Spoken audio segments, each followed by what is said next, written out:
siempre una persona que está siempre relacionado en temas jurídicos debe tener a la mano su código. En este caso no es la excepción, por ende va a ser muy importante que ustedes puedan tener sus códigos también en la mano y el código, ¿no? Que ustedes lo tienen, obviamente como todo abogado, nosotros debemos situarnos en base al capítulo 1, régimen penitenciario, en el título 3 nos habla exclusivamente de régimen penitenciario. Dentro de ellos haremos todo un análisis de la importancia que tiene estudiar los contextos de régimen penitenciario, cuáles son los objetivos que hoy en día se tienen, por qué y cuáles son las finalidades que también tiene la pena, por qué es importante conocer la redención de la pena, cómo un abogado que litiga, por ejemplo, podría lograr la reducción de la pena de su defendido. Entonces, esto y otros puntos más vamos a disertar en esta oportunidad. Veo que se están conectando a esta sesión de clase. Muy bien. Buenas noches con toda la doctora Adri, al doctor Oscar de ICA Cañete. Muy buenas noches, entonces, doctores, con cada uno de ustedes. Como hemos estado señalando, la forma de participación son de dos maneras. Uno es a través de las preguntas que ustedes pueden hacer en el chat y la otra es a través de la opción de levantar la mano. Sin embargo, porque el tema es súbitamente bastante amplio y solamente tenemos 2 horas, vamos a buscar hacer la ronda de preguntas después de hora y 15 de haber empezado la disertación de nuestra sesión de clase, a efectos de que podamos, en la medida de lo posible, abordar todo el contenido temático de la sesión de clase del día de hoy, ¿correcto? Muy bien, dicho esto, les voy a proyectar en ese sentido los materiales. Aquí tengo los materiales que les voy a presentar y aquí ustedes lo pueden observar, por favor. Muy bien. Pueden visualizar los materiales que les presento, ¿no, doctores? ¿Sí? Ustedes ahí en el chat me señalan si podemos ver, excelente. Entonces sí pueden ver los materiales que yo les voy a presentar. ¿De qué vamos a hablar? Bueno, de un trámite judicial, de lo que viene a ser en sí los beneficios penitenciarios. Para guiarnos con exclusividad, entonces, doctores, debemos regirnos siempre en el contenido de base legal, el título 3, que nos habla de régimen penitenciario. Dentro de ello encontraremos una serie de artículos donde efectivamente nos hablarán todo lo concerniente a lo que vienen a ser los beneficios penitenciarios. Un primer concepto.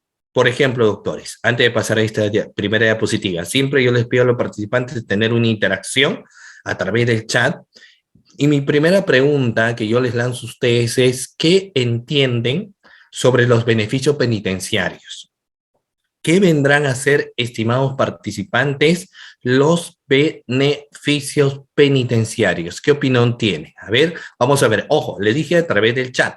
¿De acuerdo? A través del chat lo hacemos a efectos de continuar rápidamente y podamos leer alguna de las participaciones que ustedes tienen, ¿no? ¿Qué se entenderá, doctores, por lo que viene a ser un beneficio penitenciario? Vamos a ver, primeras nociones. En un concepto es un beneficio penitenciario, técnicamente hablando, procesalmente hablando, que es no es los puntos de vista son criterios distintos, pero hay un concepto genérico de lo que viene a ser en sí un beneficio penitenciario. Por ejemplo, vamos a ver, miren, Andrea me dice, es un beneficio para salir en un tiempo, no los proyecto todavía, me dice, es un beneficio para salir en un tiempo anticipado de la pena impuesta. Bueno, puede ser, son beneficios de personas sentenciadas privadas de su libertad. Bueno, Dania me dice, bueno, los beneficios penitenciarios son estímulos, vamos bien. Pavel me dice, es un estímulo que se otorga a los reos en el tratamiento de trabajo de educación. Vamos mejorando el concepto.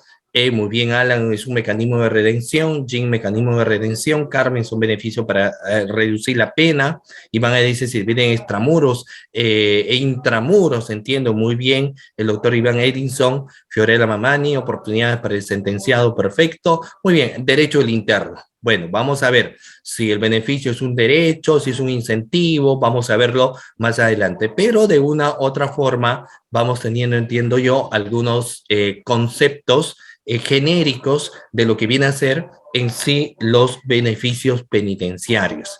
Sin embargo, yo les voy a plantear un primer concepto de forma específica, doctores, de lo que vienen a ser los beneficios penitenciarios.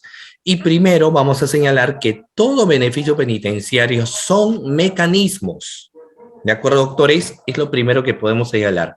Un mecanismo penitenciario es un mecanismo que promueve la resocialización del privado de libertad a través de su participación en actividades laborales. Ahí donde señalábamos que uno de los beneficios que se va a tener sobre el privado de libertad es cuando estos realizan actividades de trabajo, ¿de acuerdo? Luego también va a ser un mecanismo que promueve la resocialización también con actividades educativas, estudios dentro de los establecimientos penitenciarios que obviamente para muchos viene a ser una gran oportunidad. Por ejemplo, en los delitos convencionales, delitos contra el patrimonio, ¿qué tipos penales tenemos, doctores, en los delitos contra el patrimonio? El robo y el hurto, ¿cierto? Y muchas personas que cometen el delito de robo y hurto a veces solamente tienen educación primaria, algunos secundaria, y muy pocos tienen una carrera técnica o una carrera profesional. Es decir, al no contar con recursos económicos, lamentablemente no han tenido la oportunidad de poder capacitarse, de estudiar. Entonces, van a tener que cumplir naturalmente una pena, pero fíjense ustedes que este mecanismo de resocialización va a permitir que quienes están privados de libertad por esos delitos contra el patrimonio puedan tener a bien también de llevar educación, ¿ya? Asimismo, van a existir muchos servicios como son los servicios psicológicos. Los servicios psicológicos son muy importantes porque detrás de cada individuo que comete un delito, ¿de acuerdo? Es decir, que comete una conducta punible, existe de por medio un comportamiento conductual, ¿de acuerdo? Existe de por medio un comportamiento conductual. ¿Qué significa? De que va a existir un patrón de conducta y esto hay que tener que evaluar. Muchas de las personas que cometen un delito provienen de familias disfuncionales. Crecieron bien solamente con la mamá o bien crecieron solamente con el papá o bien fueron abandonados o bien fueron víctimas de algún tipo de violencia física, violencia psicológica o violencia sexual. Entonces, quienes han cometido un delito, también va a ser muy importante que cuando ya exista una sentencia sobre ellos, podamos ver a través de los servicios psicológicos que se les puede dar con el objetivo de resocializar sus comportamientos. Asimismo, habrán servicios legales y sociales que ofrece la administración penitenciaria a través de diferentes actividades que incluso los propios internos implementan con la finalidad de buscar la resocialización. ¿De acuerdo? Muy bien. Ahora, naturalmente, luego existen otros conceptos más que se van a dar a los beneficios penitenciarios, como vendrían a ser, doctores, los siguientes. Miren, los beneficios penitenciarios son también mecanismos jurídicos que permiten reducir la permanencia en prisión de un condenado a pena privativa de libertad efectiva, así como mejorar sus condiciones de detención. Hay una frase que seguramente ustedes lo han escuchado. No siempre el mejor abogado, ¿no? Es el que logra, por ejemplo, en el sistema procesal penal, la absolución de su defendido, sino que en muchas ocasiones es quien logra que la pena que se está requiriendo sobre él sea menor. Y lo mismo sucedería cuando uno asume, por ejemplo, el caso de una persona en la cual ya existe una sentencia condenatoria y uno busque que si bien es cierto, ya existe una pena, pero que en un menor tiempo posible se le puede dejar en libertad, ¿no? Entonces, eso también es uno de los objetivos que se tiene a través de los beneficios penitenciarios, reducir la permanencia del sentenciado, ¿de acuerdo? Muy bien.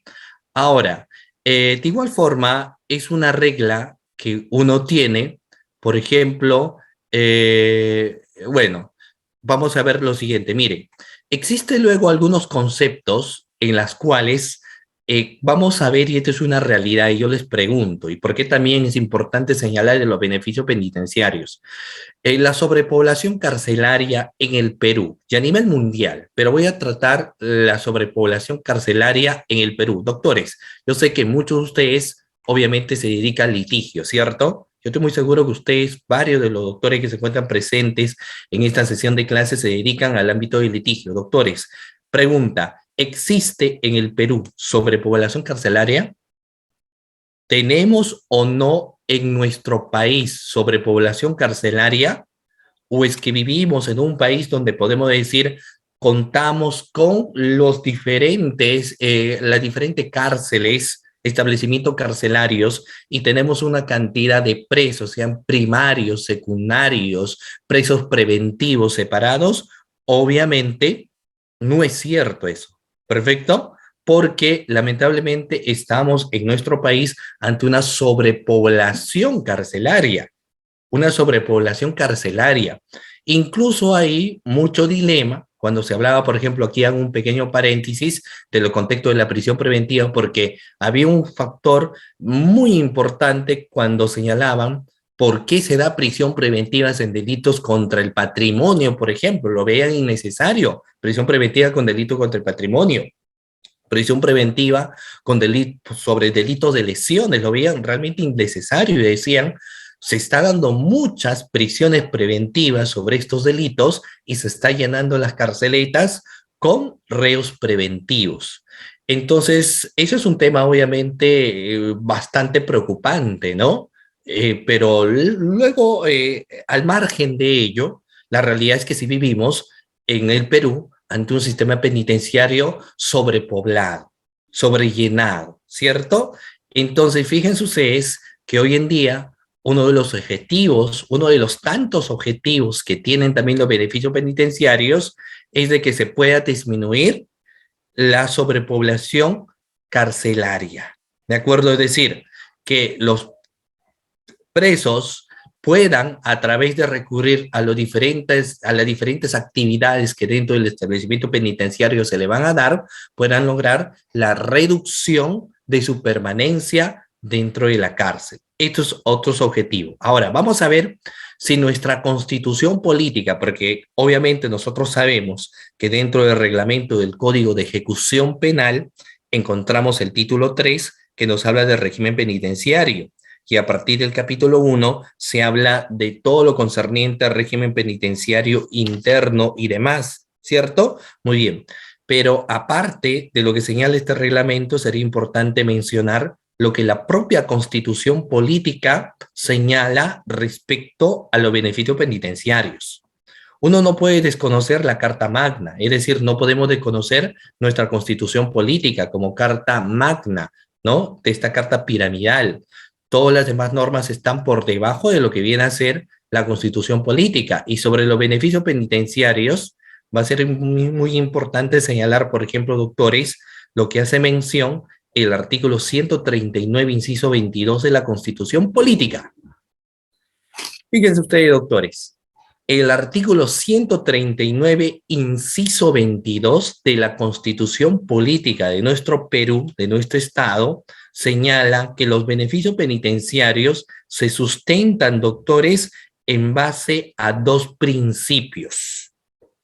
Pregunta, ¿cuáles vendrán a ser, doctores, los dos principios que rige nuestra Constitución Política? ¿Cuál vendrá a ser, fíjense ustedes, ¿no? Aquellos dos principios que rige nuestra constitución política? Y si ustedes están atentos, obviamente han tenido a bien, fíjense ustedes, de darse cuenta de los dos principios que rige nuestra constitución política. Lo tienen ustedes en la diapositiva. Y si me están siguiendo a través de un articulado, entonces ustedes tienen el artículo 139, inciso 22 de nuestra Carta Magna, de nuestra Constitución Política. Y lo que yo les podría señalar es que estos dos principios vienen a ser principio de reeducación y principio de reinserción social. Ahora, nosotros hablamos obviamente, y reitero, porque para mí es importante que nosotros tengamos en cuenta ello, ¿cierto? La reeducación y la reinserción social Vienen a ser dos principios fundamentales que señala nuestra constitución política respecto a lo que son los beneficios penitenciarios. Y no solamente a través de los beneficios penitenciarios que sustenta la Constitución, sino si nosotros lo analizamos desde una óptica de político criminal, ¿no? La óptica político-criminal, si bien es cierto, nos habla de los diferentes mecanismos que debemos tener en cuenta para enfrentar la delincuencia, también nos señala que cuando ya existe un procedimiento y ya se aplica una sanción de por medio, es decir, existe una sentencia condenatoria, luego viene a analizar qué sucede después.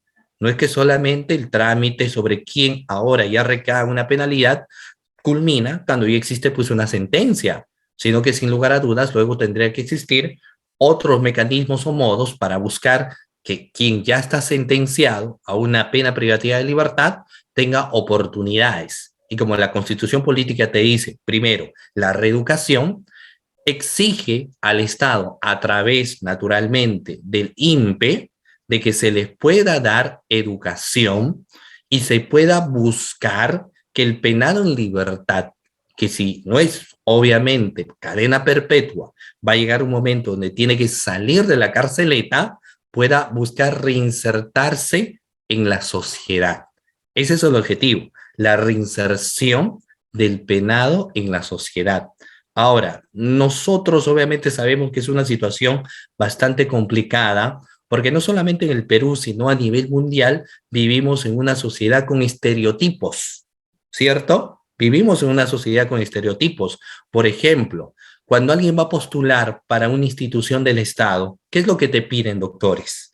Si tienes antecedentes o no, ¿cierto? Si vas a postular a una institución del Estado, ¿qué te piden? Si tienes antecedentes o no tienes antecedentes, ¿cierto? Muy bien, hay que tener en cuenta ese aspecto. Entonces, no dice, no existe cadena perpetua, sí tenemos cadena perpetua, mucho cuidado. ¿Tenemos o no tenemos cadena perpetua, doctores? Pregunta de la clase, sí tenemos, sí tenemos, sí tenemos, doctores. Lo que pasa es que, mira, los contextos de la cadena perpetua hace un tiempo se hablaba solamente en caso de traición a la patria, en caso de terrorismo. Pero yo te invito a que repases el artículo 108b, que te habla, por ejemplo, de la figura de lo que viene a ser feminicidio. En el contexto del feminicidio, por mencionarte, muy bien, el doctor Carlos Vilches, por mencionarte solamente el tópico de lo que viene a ser feminicidio 108b, ahí te va a hablar que si tú encuentras dos contextos agravantes del delito de feminicidio, tiene cadena perpetua, ¿de acuerdo? Entonces, robo agravado con muerte, ¿cierto? Entonces, sí tenemos, claro, muy bien Guadalupe también, delito de violación sexual a menores de 14 años. Entonces, nosotros sí tenemos en nuestro país cadena perpetua, ¿cierto? O sea, ya no estamos pues en los conceptos que antes uno tenía cuando no existía la figura del artículo 108b y demás delitos. Digamos, en mis tiempos universitarios, ahí solamente veíamos esas dos cuestiones donde podíamos aplicar, pero las cuestiones han cambiado, ¿ya? Y eso es algo muy importante que nosotros tengamos en cuenta. Entonces, pero bueno, miren, yo les hablaba que el tema de la educación o reeducación dentro del contexto social, o perdón, dentro de quienes tienen privación de la libertad, es posible. Es posible, pero incluso antes de la reeducación, lo muy importante es que exista un trabajo de orientación psicológica y evaluación psicológica en quienes están privados de libertad. Yo hasta cierto punto siempre he considerado y considero ahora que dentro de los establecimientos penitenciarios, si trabajamos primero el contexto de la salud mental de los presos preventivos, en medida de ello vamos a poder ver que va a ser mejor la reeducación, porque como hace un momento les señalaba, muchos de las personas que cometen delitos ya llegan con ciertos perfiles, ¿no? Y que eso obviamente a través de una secuencia de terapia se puede mejorar. Pero algo sí que yo evidencio muy complicado en los temas de reinserción social. En los temas de reinserción social, doctores, es muy complicado. ¿Por qué? Vamos a ver algunas cuestiones. Miren, ¿qué es lo que te piden para que uno pueda postular dentro de una institución del Estado? O sea, existe una serie de requisitos, ¿correcto? Pero aparte de esos requisitos, doctores, ¿qué más, pregunta la clase, suelen pedirte? Que el trabajador no tenga ningún tipo de... ¿Qué es lo que no tiene que tener, doctores? Ningún tipo, muy bien la doctora Rocío, no debe tener ningún tipo de antecedentes, ¿correcto? No debe poseer o no debe tener antecedentes penales, judiciales o policiales, ¿cierto? Eso te señala la institución del Estado. Incluso como se busca hoy en día que las penas sean mayores, ustedes saben, por ejemplo, que en el caso de los funcionarios o servidores públicos que cometan delito, en la actualidad ya no pueden volver a ocupar cargos dentro del Estado. Ya no pueden volver a ocupar cargos del Estado. Entonces, existe un límite, ¿no? Porque existe, obviamente, cierto posicionamiento que señala que la persona que ha infringido un delito tiene que pagar con todo el peso de la ley. Pero luego, ¿y qué viene después? Y esta situación, fíjense ustedes que no solamente uno lo evidencia en los contextos de postulaciones a entidades públicas, sino incluso cuando alguien va a buscar trabajo en algunas empresas privadas. Entonces, muchas empresas privadas también evidencian que si tiene algunos antecedentes, no lo quieren porque consideran que se encuentra ante un sujeto conflictivo. Y obviamente, dentro de la institución, sea pública o privadas, no desean una persona que sea conflictiva, ¿cierto? Entonces es bastante complicado, muy complicado en contextos reales. Ustedes han tenido a bien de llevar casos hasta el final de algunos de sus patrocinados, se dan cuenta que los temas de resocialización a veces es muy complicado porque existe un estigma social, ¿cierto? Existe un estigma social sobre quién comete un delito.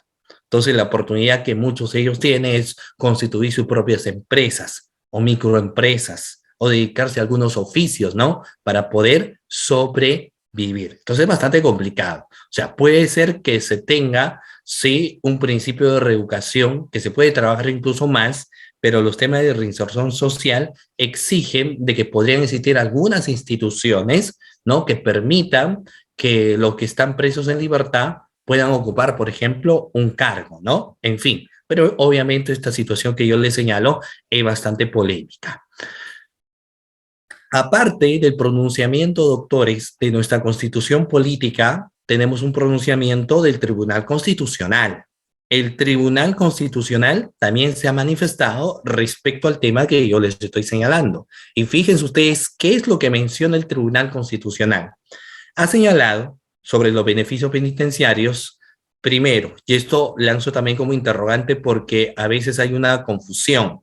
Vamos a ver, fíjense ustedes, doctores, los beneficios penitenciarios de una persona privada de su libertad, ¿son derechos o no? ¿Qué opinan ustedes? Yo podría decir, miren, perfecto, hay una pena sobre mi persona, pero yo tengo derecho a los beneficios penitenciarios. Es un derecho que yo poseo. Y quien lo asesora también, obviamente, un abogado podría decir, ¿sabes qué? Es efectivamente un derecho que tú tienes. ¿Es un derecho o no es un derecho? Porque si yo señalo, fíjense ustedes, regreso a la diapositiva, mi constitución política, me rijo en el artículo 139, inciso 22, no me dice si este es un derecho. Entonces, por un análisis de subjetividad, yo podría decir que todo lo que plasma, obviamente, mi carta magna, mi constitución política, se entiende que es un derecho que yo tengo. Lo que te dice ahí es un beneficio. Y ahí uno haría la siguiente pregunta: ¿un beneficio es igual que un derecho?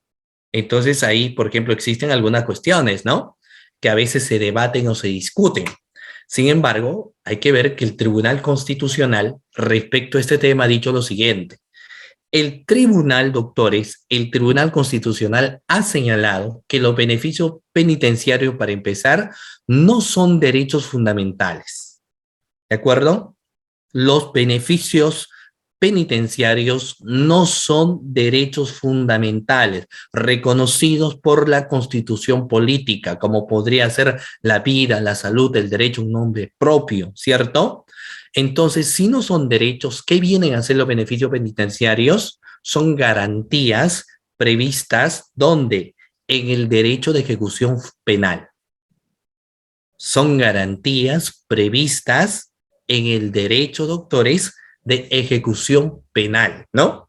Cuyo fin es concretizar el principio o los principios constitucionales de resocialización y reeducación del interno. ¿De acuerdo? Ellos son su principio. Resocializar al interno, que ya le dije, muy complicado por los estigmas sociales, y el otro, la reeducación, donde sí ahí podemos trabajar más, ¿cierto? En efecto, a diferencia pues, de los derechos fundamentales, las garantías no engendran derechos subjetivos. No son derechos subjetivos, de ahí que pueden ser obviamente limitados. ¿Qué significa? Miren, los derechos, vamos a ver, miren, eh, un derecho no se gana, porque los derechos nosotros lo tenemos. Un derecho se reclama. No es que yo me gane un derecho, porque ya desde que nazco, todos nosotros tenemos derechos. Y lo que hacemos es que se respeten los derechos que tenemos. No estamos para ganar derechos, ya lo tenemos, ¿cierto? A menos que busquemos otros derechos, como sucedía, por ejemplo, en el caso de las situaciones de violencia contra las mujeres, cuando ellos no tenían derecho al voto, entonces ahí ellas sí han luchado durante mucho tiempo para que se les pueda reconocer el derecho al voto. Entonces, como el beneficio penitenciario no es un derecho, no es que todos los internos van a tener ese beneficio, solamente algunos, es bastante limitado. Entonces, el derecho de ejecución penal, a través de los procedimientos que se van a llevar a cabo, dirán que internos sí pueden tener acceso a tener ciertos beneficios a través, obviamente, de una evaluación que se va a hacer del expediente que ellos van a presentar, y quienes no tienen derecho a tener un beneficio penitenciario. Incluso de inicio ya te pone ciertos límites, y eso lo vamos a ver más adelante, porque también te señala que estos beneficios penitenciarios no se van a dar para todos los delitos. Existirán ciertos delitos, tipos penales, donde si tú has cometido ese delito, no podrás tener acceso a un beneficio penitenciario. Por eso es que el Tribunal Constitucional ha señalado que no son derechos, sino son garantías. ¿De acuerdo? Son garantías. Incluso yo les puedo invitar, y sé que ustedes lo van a hacer, leer un poco qué es el Fundamento Jurídico 3 de la sentencia 0842-2003 del Tribunal Constitucional. Ese Fundamento Jurídico 3 es donde resalta respecto a los beneficios penitenciarios que estos no son derechos, sino estos vienen a ser garantías. ¿De acuerdo? Muy bien. Siguiente, clasificación de los beneficios penitenciarios. Pregunta, ¿qué clasificación de los beneficios penitenciarios, doctores, conocemos? A ver, pregunta a la clase, porque ustedes han estado formando parte, obviamente, de este importantísimo diplomado, y saben ustedes la clasificación de los beneficios penitenciarios. Muchos me dicen intramuros y extramuros, intramuros y extramuros. Pero fíjense, a ver, ¿quién dice más? Muy bien, estamos evaluando la participación. Muy bien, la doctora Sandy, la doctora Lady, el doctor Gianfranco, perfecto, muy bien. Lo importante, profesor, pero yo no sé, opina, no hay ningún problema. Lo que sepa, lo que has leído, lo que has escuchado, ponlo ahí. Acá tu opinión importa, ¿de acuerdo? Entonces todo lo que digas es válido. Lo importante es que participemos, ¿cierto? Muy bien, entonces fíjense ustedes que en la clasificación de los beneficios penitenciarios encontramos los siguientes, que a continuación lo vamos a tener a bien de señalar, ¿no? Pero miren, incluso dentro de esa clasificación de los beneficios penitenciarios, vamos a ver un primer concepto, ¿no? Y que lo voy a pasar rápidamente. ¿Por qué? Porque hemos dicho ya que los beneficios penitenciarios son mecanismos que promueven la resocialización del privado en libertad y contribuyen también de manera importante a mantener pues, la gobernabilidad de los establecimientos penitenciarios, ¿no? Se fundamentan en base a algunos principios que anteriormente hemos tenido a bien de señalar, ¿ya? Muy bien, a ver, vamos a ver. A ver, muy bien. Aquí está la clasificación de los beneficios penitenciarios. Solo me voy a adelantar un poquito. Miren, tenemos los beneficios que mejoran en un primer lugar las condiciones de vida del interno. ¿De acuerdo? Primer beneficio que encontramos. Beneficios que mejoran las condiciones de vida del interno. Luego, ¿qué encontramos? Los beneficios que permiten una libertad anticipada. ¿De acuerdo? Esos son los que encontramos en primer momento. Dos, beneficios que mejoran las condiciones de la vida del interno y también beneficios que permitan una libertad anticipada. Como hace un momento ustedes lo han señalado, los beneficios intramuros y extramuros que una persona puede tener. Antes de pasar a ello, también vamos a hablar acá mucho, porque cuando se habla respecto a lo que vienen a ser, fíjense ustedes, los beneficios penitenciarios, también es importante señalar lo que viene a ser la pena. ¿Qué es la pena, doctores? ¿Qué vendrá a ser la pena? Pregunta, ¿qué es la pena? ¿Quién me dice qué es la pena? Ojo, no me vas a decir, miren, lo siguiente, ¿ah? La pena es cuando veo el mundial y me recuerdo el partido de Perú con Australia y no clasificó. No, ¿cierto? No vamos a señalar ello. ¿De acuerdo? Muy bien. Es otro, obviamente, el contexto de la pena en sí. Muy bien. Claro, la pena puede ser entendida como una sanción punitiva, ¿no? La pena es una sanción y forma parte, fíjense ustedes, de una teoría, que es la teoría de la pena. Cuando uno empieza a analizar lo que vienen a ser, por ejemplo, ustedes también lo saben, los contextos de la teoría del delito, la teoría de bipartitas, tripartitas, pero existe un concepto a veces genérico cuando señala que la teoría del delito va a empezar por la conducta, que puede ser por acción y omisión, luego se encaja en la tipicidad, luego viene la anticuricidad y la culpabilidad, ¿cierto? Y hace unos años atrás se hablaba de la punibilidad. Sin embargo, actualmente se sabe que la punibilidad no forma parte de la teoría del delito, sino que la punibilidad forma parte de la teoría de la pena. Y la pena nos va a decir que es una sanción que se va a imponer a un individuo mayor de 18 años que ha contravenido la norma, que ha contravenido la ley. Se le dará una pena dependiendo de los rangos de punibilidad que se encuentran en cada uno de los tipos penales, ¿de acuerdo? De los tipos penales. Pero fíjense que a medida de muchos que entienden que la pena es una sanción, existe aparte de ello también una función de la pena. Existen varias, pero son tres las más estudiadas. ¿Cuáles son esas tres penas más estudiadas? Primero, la función preventiva, la protectora y la resocializadora. ¿De acuerdo? Como funciones de la pena, ¿ya? Preventiva y protectora en el siguiente sentido. Preventiva con el objetivo de que ya a veces muy poco esto pues se tiene a bien de cumplir, porque en la función de la pena preventiva va como una especie de un espejo, es decir, se le sanciona a una persona por el delito de robo con la esperanza de que ya no se cometan estos delitos de robo. Se sanciona a una persona con el delito de sicariato o con el delito de feminicidio con el objetivo o con la esperanza de que ya no se sigan cometiendo estas conductas delictivas. Es decir, se busca prevenir que ya no exista este tipo de comportamientos a nivel social. Pero si somos críticos, nos daremos cuenta que esa función preventiva, pues hace mucho tiempo que no se incumple. Podemos tener penas hoy en día, ¿no? Incluso, como es el caso de feminicidio, y se siguen cometiendo estos delitos. Se tiene el sicariato de la misma manera.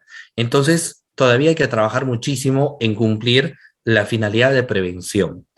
Los contextos de protección van dirigidos básicamente al contexto de la sociedad. Nosotros sabemos que existen derechos individuales y derechos colectivos, ¿cierto? Ninguno es más que otro.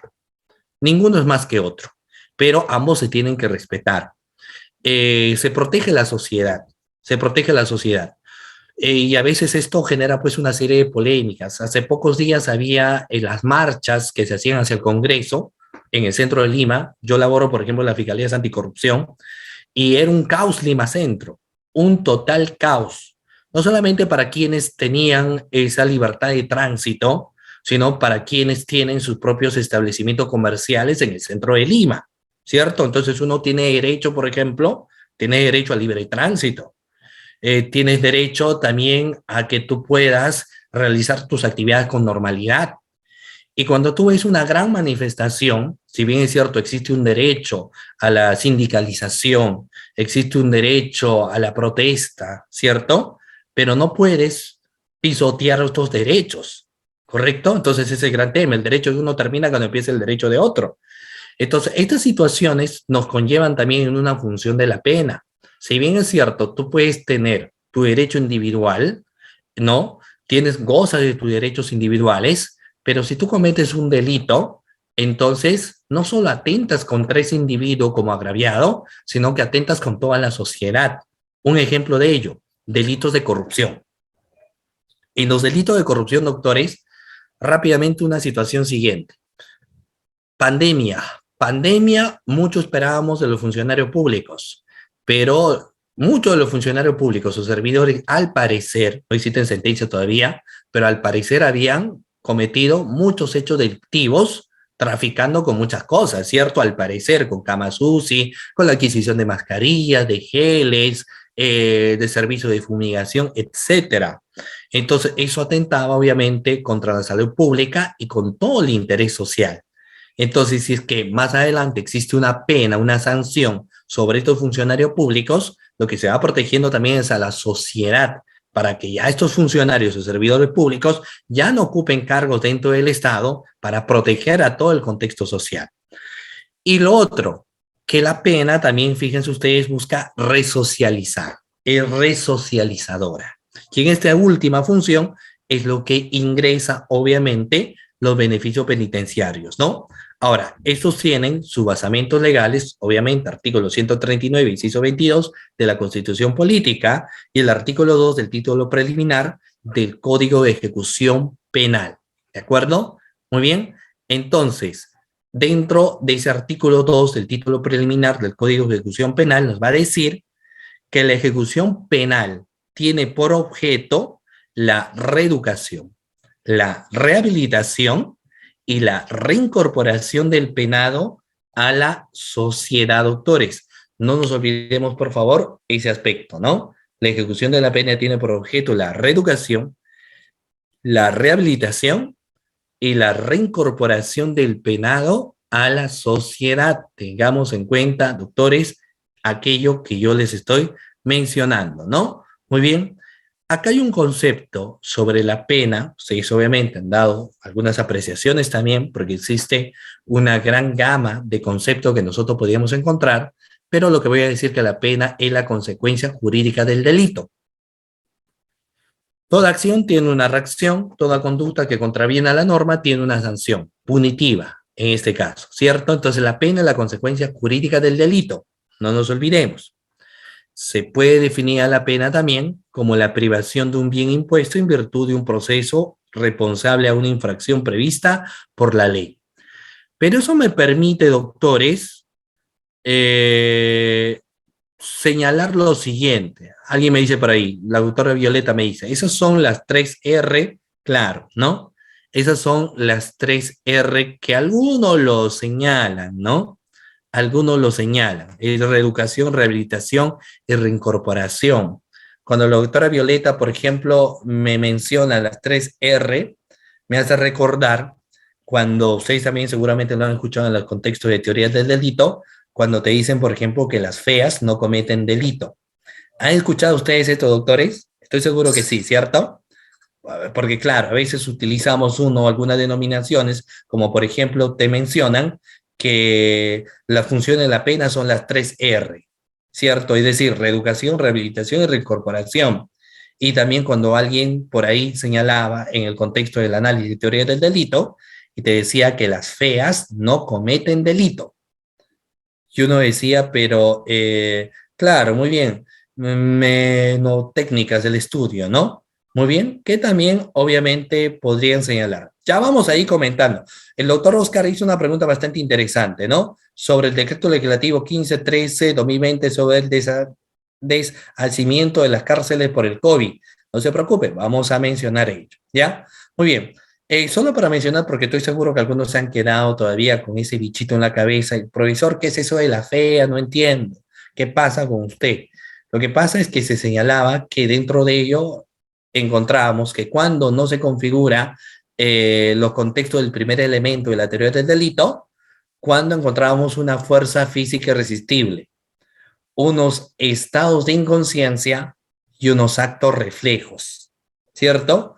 Fuerza física irresistible, estado de inconsciencia y actos reflejos. Si uno toma las primeras palabras de esto, entonces te decían fea. Por eso es que señalaban que las feas no cometían delito, ¿cierto? Y eso que nos señalaba Romy Campos, ¿cierto? Muy bien. Bueno, entonces, teniendo en cuenta ello, hay que tener en cuenta que las tres R también se señalaban, son en este caso reeducación, rehabilitación y reincorporación.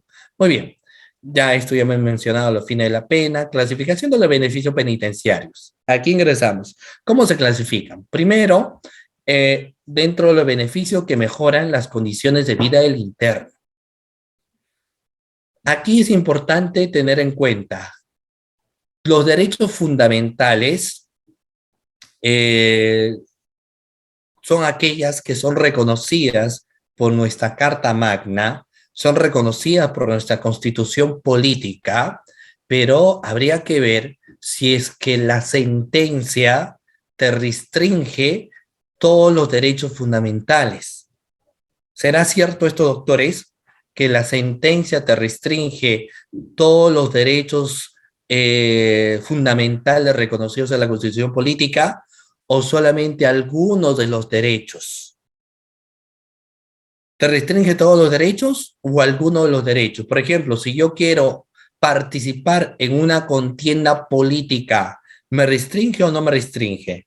Si yo quiero participar en una contienda política, si yo quiero, por ejemplo, votar, ¿me restringe o no me restringe? ¿Cierto? Entonces vamos a ver que técnicamente lo que nosotros tenemos que tener en cuenta, por ejemplo, es que el derecho fundamental del individuo, que es obviamente restringido, a menos que sea cadena perpetua de forma indefinida, pero si este no es el caso, de manera momentánea o por un tiempo establecido, va a existir la restricción del derecho fundamental a la libertad, el derecho al libre tránsito, ¿cierto? Te restringe ese derecho, obviamente, porque el mismo ordenamiento jurídico menciona pena privativa de libertad. O sea, si cometes un delito, lo peor que te pasa es que te restringen tu derecho fundamental al tema de la libertad.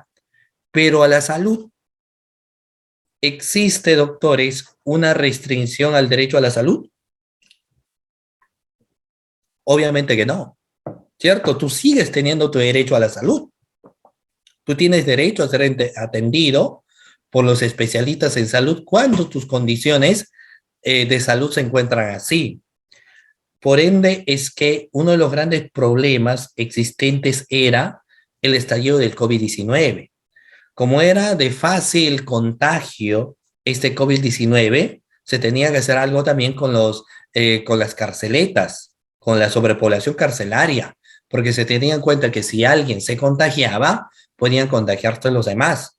Entonces, ante una situación como tal, tenían que existir una serie de restricciones, como por ejemplo, ya no visitas, ni visitas íntimas, ni visitas de familiares, y ciertos beneficios penitenciarios se iban a mantener en stand-by, ¿cierto?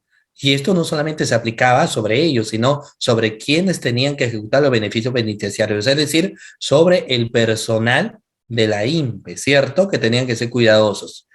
Y eso era un gran desafío que se tenía, porque si uno veía personas dentro de un establecimiento penitenciario que se encontraban y eran personas mayores de edad o ya eran personas vulnerables, lo ideal era de que ese cambio incluso de la privación de la sentencia podría darse con una comparecencia por restricciones o un arresto domiciliario, porque se entendía que iba a prevalecer, y ahí ingresa las discusiones sobre derechos fundamentales e incluso en el derecho penal, los bienes jurídicos tutelados, la libertad y la salud, y se entiende que la salud, y esto por el reconocimiento de los tratados internacionales, la salud se entiende que prevalece sobre mucho por sobre el contexto de la libertad, ¿cierto? O sea, no puedes tener una persona que se encuentre, por ejemplo, con una enfermedad terminal, ¿cierto? Entonces, son contextos que uno tenía que tener en cuenta. Pero bueno, como eso es el tema, ingresa el otro contexto. Bien es cierto que cuando existe una restricción del derecho a la libertad porque existe una sentencia, no significa que los beneficios son un derecho. Y eso es lo que antes sucedía, ¿no? Porque se decía, mira, ustedes nos están restringiendo el derecho a la libertad porque hemos cometido un delito, pero tengo el derecho a unos beneficios. Y ahí se pronunció, como hace un momento les he señalado, el Tribunal Constitucional. Dicho tribunal dijo, oiga, estos no son derechos, sino son garantías. Y las garantías, a diferencia de un derecho que no se gana, sino que se exige, los derechos no se ganan, los derechos se exigen. Pero una garantía, si tú te la tienes que ganar, no me la puedes exigir, te la tienes que ganar, ¿cierto? Entonces, dentro de esos beneficios, doctores, que mejoran la condición de vida del interno, se tiene el caso del permiso de salida, ¿cierto? O sea, una persona podría salir en determinado momento del establecimiento penitenciario. Luego, obviamente, vamos a hablar cuáles son las circunstancias o condiciones en las cuales uno podría salir. Luego se tiene el derecho a la visita íntima también, obviamente, porque también no se le restringe su derecho a no procrear, a no constituir una familia, ¿cierto? E incluso existe una visita íntima entre una pareja que han sido detenidos, ¿no? Entonces existen esos derechos también. Asimismo, existirá un beneficio que es el cúmulo de recompensas que se le van a conceder al interno, como podría ser la autorización, obviamente, para poder trabajar horas extras. Es un beneficio que también le dan, ¿no? Poder trabajar horas extras, doctores. ¿Qué más? Desarrollar labores auxiliares, tener visitas especiales, entre otros beneficios, ¿no? Ahora, a todo lo que yo le he mencionado, que es mejorar la vida del interno, son conocidos también como los beneficios. ¿Qué beneficios serán, doctores? ¿Intramuros o extramuros? Todo lo que yo les hablo. A ver, lo importante para mí es que quede claro algunos conceptos, ¿no?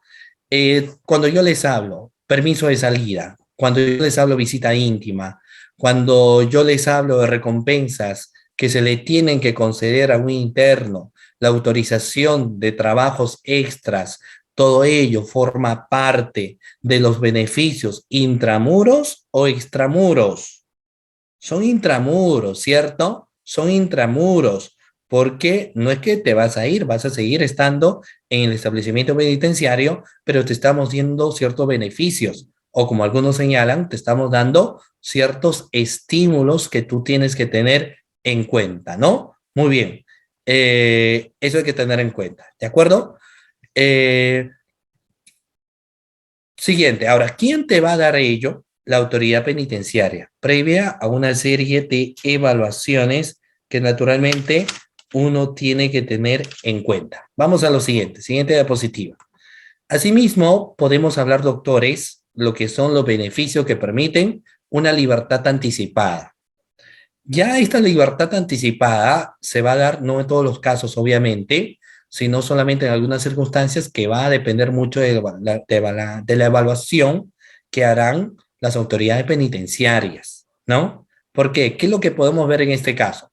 Primero que nada, que son beneficios que posibilitan el cumplimiento de una parte de la condena en libertad, ¿cierto? O sea, pero eso sí te la tienes que ganar. Te han dado 15 años, no significa que los 15 años vas a estar dentro del establecimiento penitenciario. Puedes estar menos, 10 años, e incluso el término de los 10 años no lo vas a cumplir dentro de la cárcel. Podrías estar dentro de un arresto domiciliario, se podría variar.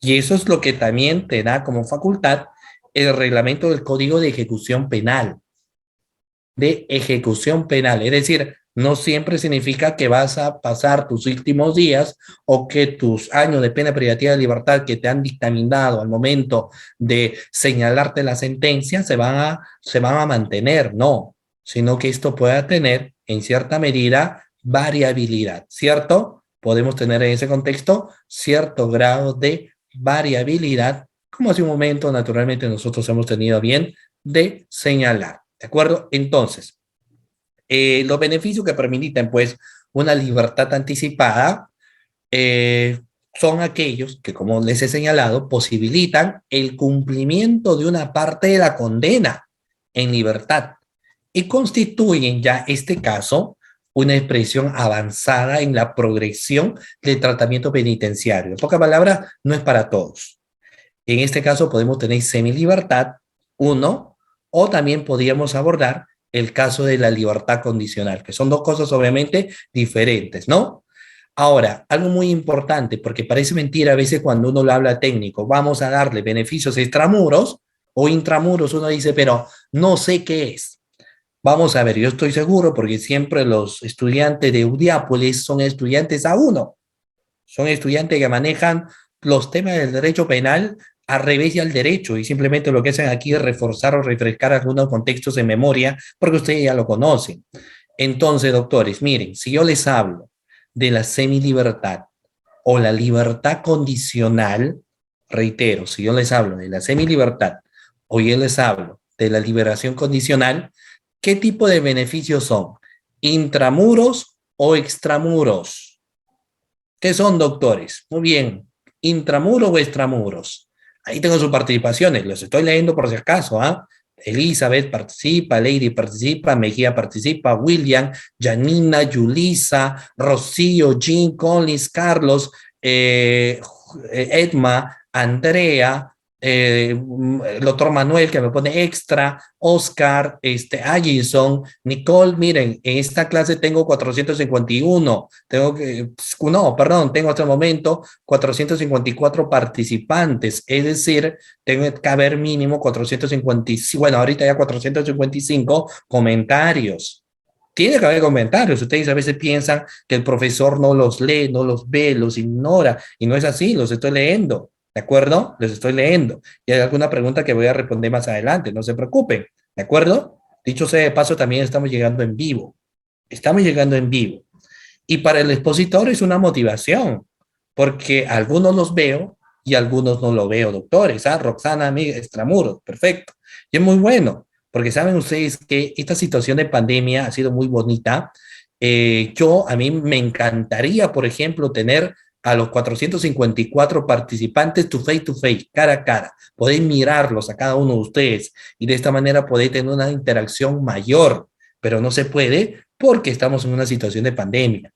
Sin embargo, también cuando ustedes participan, el exponente se motiva más, porque si no hay participación de la clase, ¿qué es lo que sucede? El ponente le habla a la cámara, le habla a su cámara, le habla a su micrófono, y te ven tus familiares y dicen, pobrecito, le habla a su cámara, hace ademanes, hace gestos, creo que está un poco loquito. Y no es así, ¿cierto? Sino que es que no hay otra forma, no los puedo ver. Pero cuando ustedes interactúan, cuando ustedes participan, cuando ustedes están aquí, entonces es mejor, ¿no? Hay una interacción. Entonces, felicitaciones, todos los que han participado muy bien, porque estamos señalando que todos estos beneficios serán beneficios. Entonces, en ese sentido, ¿qué beneficios son? Beneficios extramuros. Son beneficios extramuros, estimados participantes, ¿de acuerdo? Hay que tener en cuenta entonces ese aspecto importante, ¿ya? Muy bien. ¿Por qué? Porque son extramuros. Por cuanto permiten la libertad del beneficiado, su concesión de potestad, como ya hemos dicho en este caso de la autoridad judicial, en este grupo de beneficios penitenciarios, vamos a incluir, obviamente, y eso lo vamos a ver más adelante, la redención por el trabajo o la educación. Pues también permite esto una libertad anticipada, aunque propiamente ello no constituye en sí lo que se denomina beneficios extramuros, pero uno lo va teniendo presente, ¿no? Asimismo, podemos tener en cuenta el reconocimiento del tiempo de redención de la pena, y luego vamos a hablar de la cuestión de sumatoria, que es algo bastante importante. Les voy a enviar a través del doctor Reader no solamente estas diapositivas, sino les voy a enviar un texto escrito que tiene aproximadamente, si mal no me equivoco, de 500 páginas, creo. Ahí está detalladito, y ustedes lo van a tener también como material de esta sesión de clase del día de hoy, ¿de acuerdo? Entonces, no se preocupen, ¿material van a tener? Por supuesto que sí, material de sobra. ¿De acuerdo? Ok, doctores. Vamos a ver. Entonces sigamos, por favor. Algunos beneficios penitenciarios, porque obviamente de legislación en legislación es distinta. No es lo mismo la legislación nacional, nuestra legislación peruana, que otras legislaciones de otros países. las cuestiones de legislaciones, doctores, resultan siendo muy diferentes, ¿no?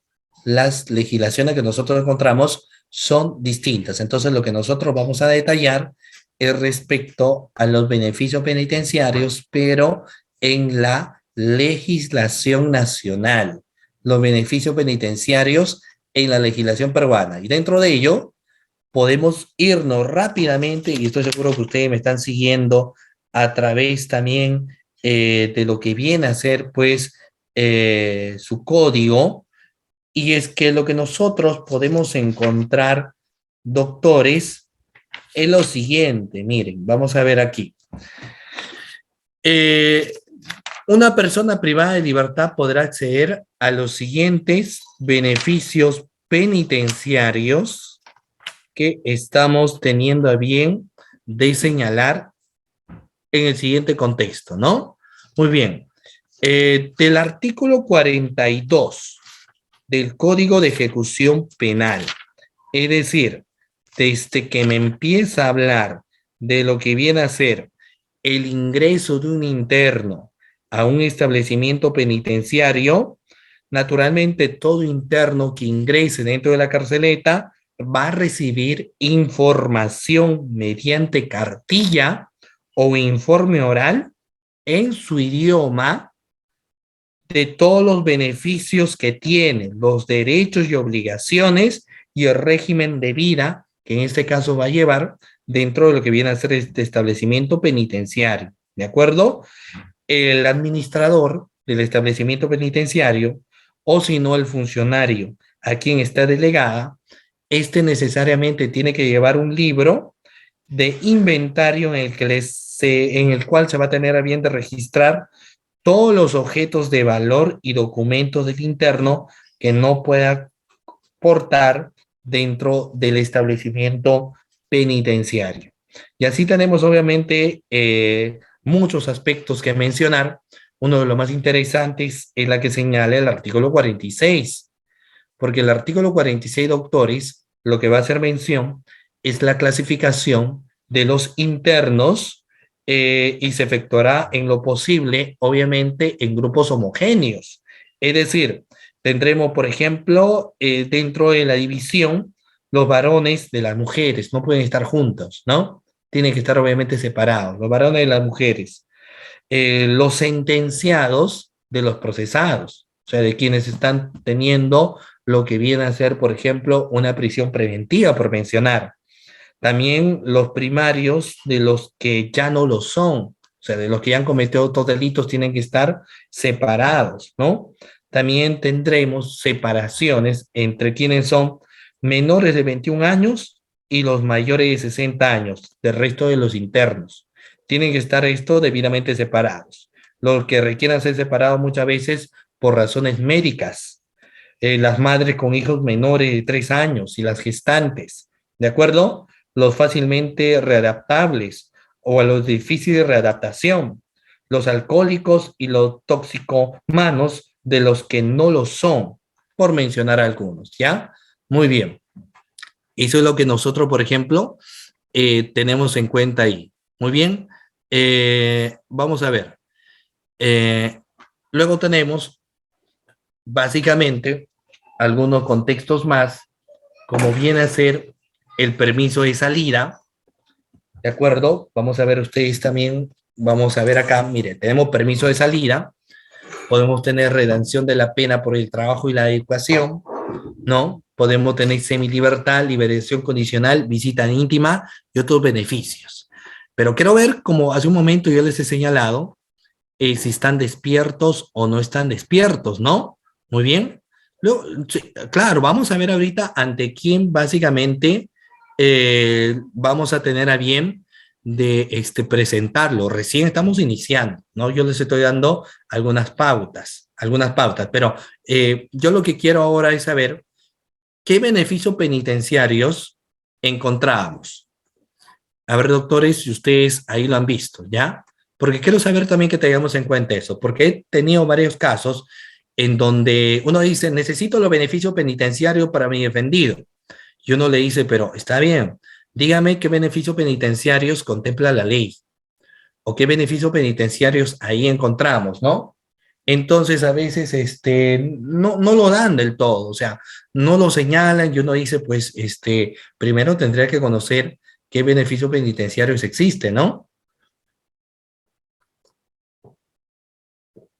Y eso es lo que yo les estoy preguntando también a ustedes.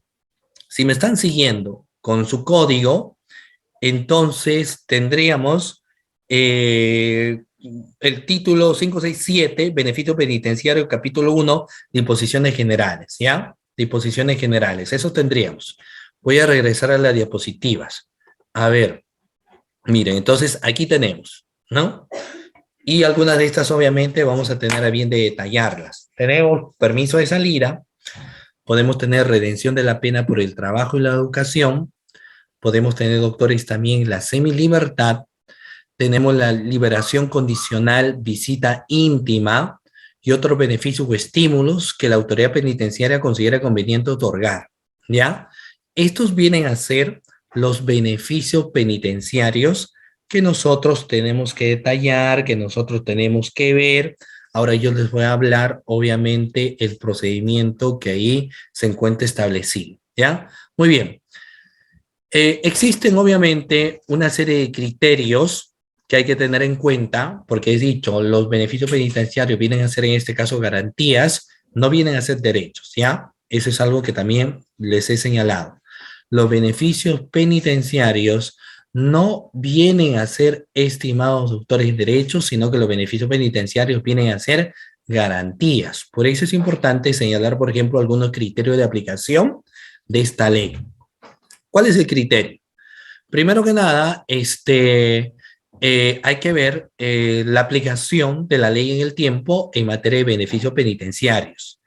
Hay que evidenciar lo que nos dice la jurisprudencia del Tribunal Constitucional.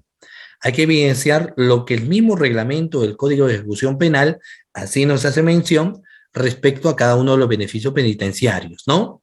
Bueno, ya, ¿qué se entiende por beneficio penitenciario? Ya lo hemos desarrollado. Obviamente, aquí cuando nos hace mención a la naturaleza y los beneficios penitenciarios, estos beneficios penitenciarios son beneficios, no son derechos, ¿de acuerdo? Es algo muy importante que yo les señalo. Los beneficios penitenciarios son garantías, no son derechos, no es que uno los exige, los derechos uno los exige. En cambio, las garantías uno las busca, las lucha, se las gana. Y todo esto va a estar relacionado obviamente a un derecho condicionado. Si se cumplen o no se cumplen algunas exigencias, ¿no? Esta es una especie de gracia y finalmente esto viene a ser un incentivo. Ya han existido, como hace un momento les he señalado, algunos pronunciamientos que tiene el Tribunal Constitucional, ¿no? Muy bien, sigamos. Ya esto también, ustedes, juntamente con ustedes, lo hemos visto, doctores, porque se recuerdan los tipos de beneficios penitenciarios que provee la ley. Yo me he adelantado, ustedes lo ven aquí en la diapositiva, y creo que ha quedado claro al momento de señalar que los beneficios pueden ser intramuros y los beneficios penitenciarios también pueden ser extramuros. Tenemos esos dos, intramuros y extramuros, ¿de acuerdo? Muy bien. Ahora, los intramuros, ¿en qué ayudaban? ¿Se recuerdan ustedes, doctores, en qué ayudaban los intramuros? Básicamente el intramuro mejora las condiciones de vida del interno. Permiso de salida, redención de la pena y visita íntima, educación de trabajo. Luego teníamos los extramuros, y esto sí lo que buscan, doctores, es lo que viene a ser la libertad anticipada. Dentro de ello, por ejemplo, podemos tener lo que hoy en día conocemos como la semilibertad, y también podemos tener la libertad condicional. ¿De acuerdo? Muy bien. Eso también ya lo hemos visto acá, ¿no? Bueno, lo que va a ser muy importante ahora, muy bien, vamos a ver. Vamos a irnos directo, doctores, al permiso de salida. ¿Ok? Vamos a ver, claro, hay muchas preguntas. Voy a intentar de responder, pero estamos avanzando. Estamos yendo poco a poco, lento pero seguro, ¿no? Sobre todo para tener cuestiones iniciales y luego reforzar con los aspectos más grandes. Doctores, si ustedes me siguen, no sé si ustedes tienen su código en la mano. Si tienen su código en la mano, sería extraordinario. Si tienen su código en la mano, sería excelente. Si tienen su código, doctores, todo rápido, sin pensarlo dos veces. Remarcamos, resaltamos el capítulo 2 que nos habla del permiso de salida. ¿De acuerdo? ¿De acuerdo, doctores? Muy bien. Hablamos del permiso de salida. Estoy hablando en el reglamento del Código de Ejecución Penal. Básicamente hay que irnos al artículo 169, ¿ya? Hay que irnos al artículo 169, estimados participantes, ¿ya? Hay que tener en cuenta, ¿ok? Muy bien. Vamos a ver acá. Ok, permiso de salida. Miren, doctores, vamos a ver. Vamos a ver aquí algunos contextos del permiso de salida. Primero, artículo 40 del Código de Ejecución Penal, hacia adelante ya lo hemos dicho, pero básicamente todo lo concerniente al permiso de salida, doctores, nosotros lo encontramos en el artículo 169 al artículo 174. ¿De acuerdo? Muy bien. En primer lugar, si nosotros hablamos del permiso de salida, hay que tener en cuenta que el permiso de salida es concedido por quién. Doctores, ¿quién creen ustedes que concede el permiso de salida? Pregunta, a ver, vamos, porque aquí sí hablamos de los trámites. A veces me dicen, pero ¿a quién voy a dirigir? ¿A quién llevo? No sé a quién señalar.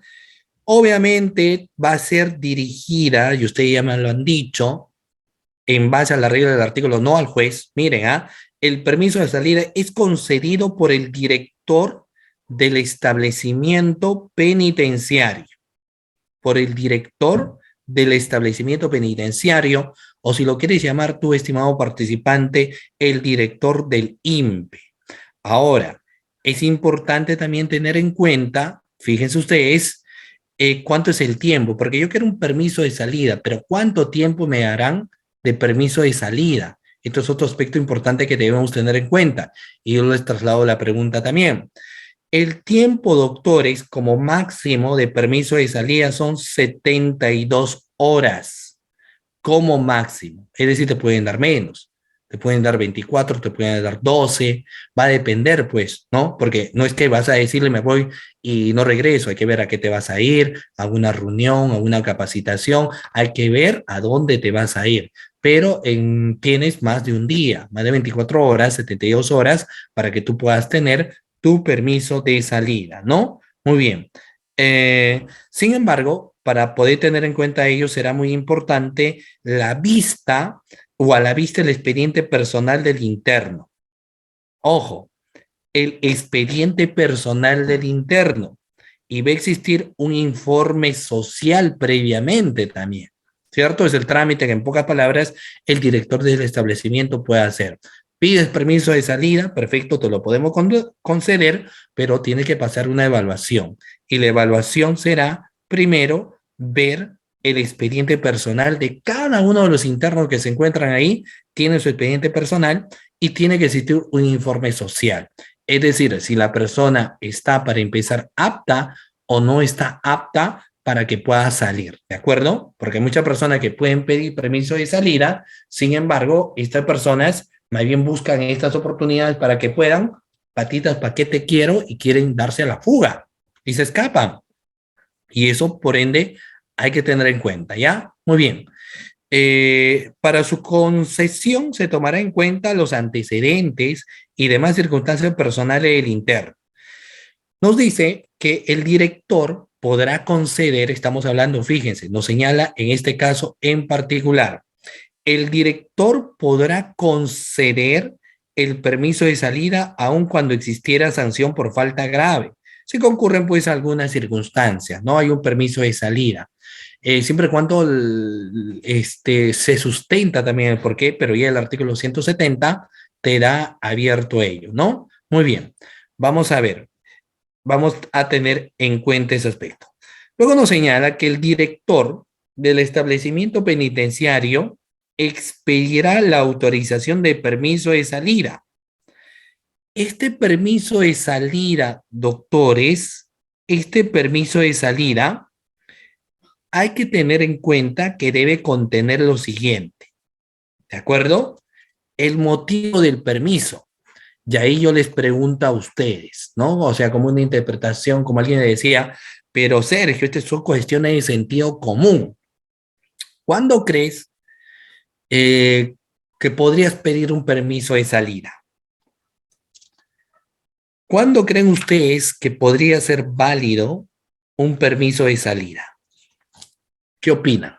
Porque técnicamente no nos señala pues a nosotros en qué circunstancias o qué contextos o en qué razones una persona puede decir yo voy a salir, ¿no? O sea, como que la norma no te es del todo clara en ese aspecto. Entonces ya pasa por ser tribuna abierta. Por ejemplo, acá tenemos algunas. Por razones de salud, una operación, ¿no? Y claro, ustedes ya lo han visto aquí. Ustedes me están engañando. Claro, lo están viendo en la diapositiva. Porque miren, eh, los permisos de salida se puede dar enfermedad grave, debidamente comprobada con certificado médico oficial o muerte del cónyuge. Si mi cónyuge le han detectado cáncer terminal y ya está haciendo miostasis, creo, si mal no me equivoco, o ustedes me corrigen, ¿no? O sea, ya cuando empieza a contagiar el cáncer a los demás órganos, entonces, en cualquier momento puede morir. Incluso la persona que está mal pide que su familiar esté presente en sus últimos días de vida, ¿no? Entonces, se le puede dar un permiso de salida, pero eso sí, hay que tener en cuenta que tiene que existir un certificado médico oficial. ¿Por qué? Porque es muy posible que el privado en su libertad diga como cual estudiante de la carrera, incluso también de derecho, no voy a decir nombres obviamente, pero cuando no viene a la universidad dice, se murió mi tío, se murió mi papá, se murió mi abuelita, y al final no se murió absolutamente nada, no se muere absolutamente nada, entonces obviamente el instituto penitenciario no puede ser, no pueden jugarlo, pues, ¿no? Metastasis, ¿no? Metastasis, correcto. Entonces, obviamente hay que pedir el certificado médico. Hay que pedir el certificado médico. Y si murió de la misma forma, el certificado médico oficial de la muerte del cónyuge, del padre, de los concubinos, de los hermanos del interno. O sea, tiene que haber, obviamente, como hombres de leyes, un fundamento legal. En este caso, un certificado de defunción. Cuando nacen los hijos del interno, nacen los hijos del interno. Mira, esto de los permisos es importante porque no sé si ustedes han visto, ha salido en los noticieros el hecho de que van a tener a bien ya el profesor. Ustedes saben, hago un paréntesis acá, ¿no? Para relajarnos un poco. Ustedes saben que hubo este concierto de Bad Bunny, El Conejo Malo. Yo sé que aquí en la clase hay muchos que son de pregrado, ¿cierto? Entonces, ¿saben lo que hicieron algunos, al parecer, algunos alumnos? Ese día era un examen final y lo que hicieron los alumnos es irse al concierto y no estar en su examen final. Y luego ellos van a presentar, obviamente, certificados médicos, ¿no?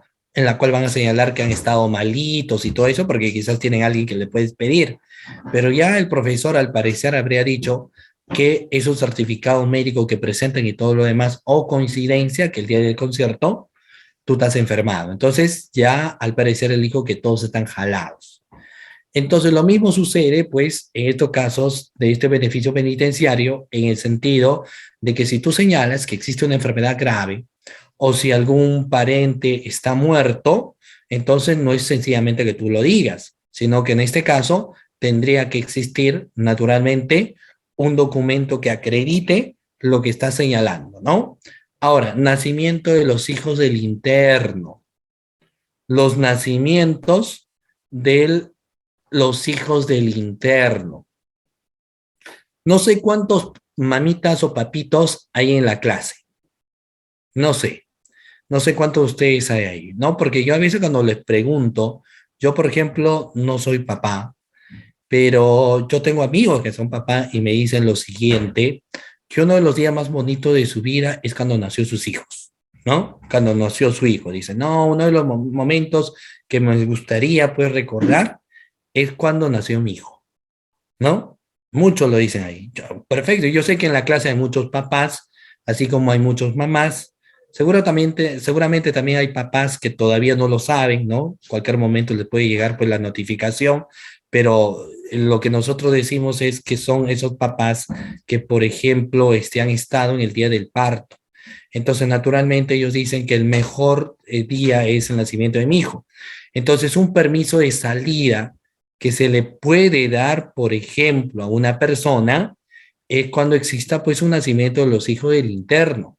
Entonces, si ya saben cuándo van a ser, entonces hay que darle 72 horas porque tiene derecho, obviamente, a estar con su menor hijo en el día de su nacimiento, ¿no? Para tomarse pues las fotitos, las grabaciones, qué sé yo, ¿cierto? No es lo mismo que a una persona se le impute un delito de violación de un delito de robo, que una persona, por ejemplo, que haya sido detenida en otro contexto de complicidad, ¿no?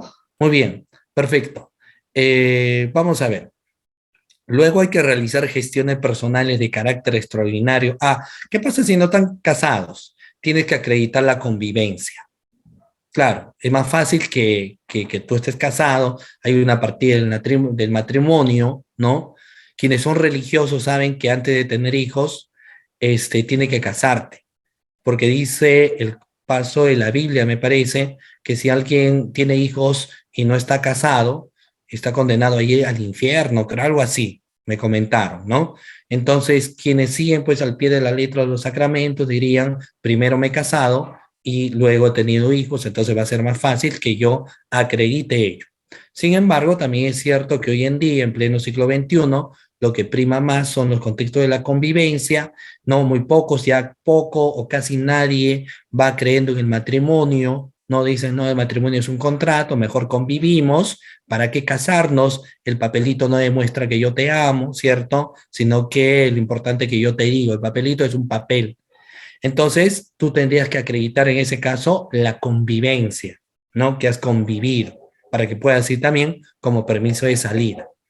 Luego puedes realizar gestiones personales de carácter extraordinario que demanden pues la presencia del interno en el lugar de la gestión, ¿no? Hay muchos trámites que uno puede delegar a otra persona, pero existen muchos trámites que nos señalan que uno lo tiene que realizar personalmente, ¿de acuerdo? Muy bien.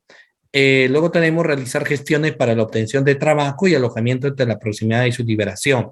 Por supuesto que sí, ¿no? Las famosas entrevistas de trabajo. Entonces, si por algún motivo tú consigues un lugar donde puedes laborar o te ayudaron tus familiares y te citan pues tal día, entonces tú puedes ir, ¿ya? Muy bien. Acá nos decía, ¿no, Alberto? Buenas noches. En cuanto a las gestiones personales, el interno puede solicitar permiso. Claro, también para la transferencia de una propiedad de tercero, compra-venta de inmueble. Lo que pasa es que su derecho también al crecimiento económico no se puede restringir por más que está privada de su libertad. Más aún si es que de por medio están, por ejemplo, algunos pagos en cuestiones de reparaciones civiles que ya lo hizo y que han disminuido sus ingresos económicos, entonces lo puede hacer, ¿ya? Muy bien. Sigamos. Luego, entonces, doctores, el artículo 171, lo que sí nos señala es que el director del establecimiento penitenciario expedirá, nos dice, la autorización de permiso de salida y dicho documento pues tiene que tener el motivo del permiso. O sea, muy bien, vas a salir, no te lo voy a restringir, pero tiene que decirme por qué vas a salir y a dónde vas a salir. ¿Qué más? El tiempo por el cual se le concede el permiso. ¿Qué más? Lugar de destino autorizado por el desplazamiento del interno. La ruta será comunicada aparte al personal de seguridad, el cual debe mantenerla en reserva. Obviamente no va a ir solo, tiene que ir acompañado por cierto personal del INPE.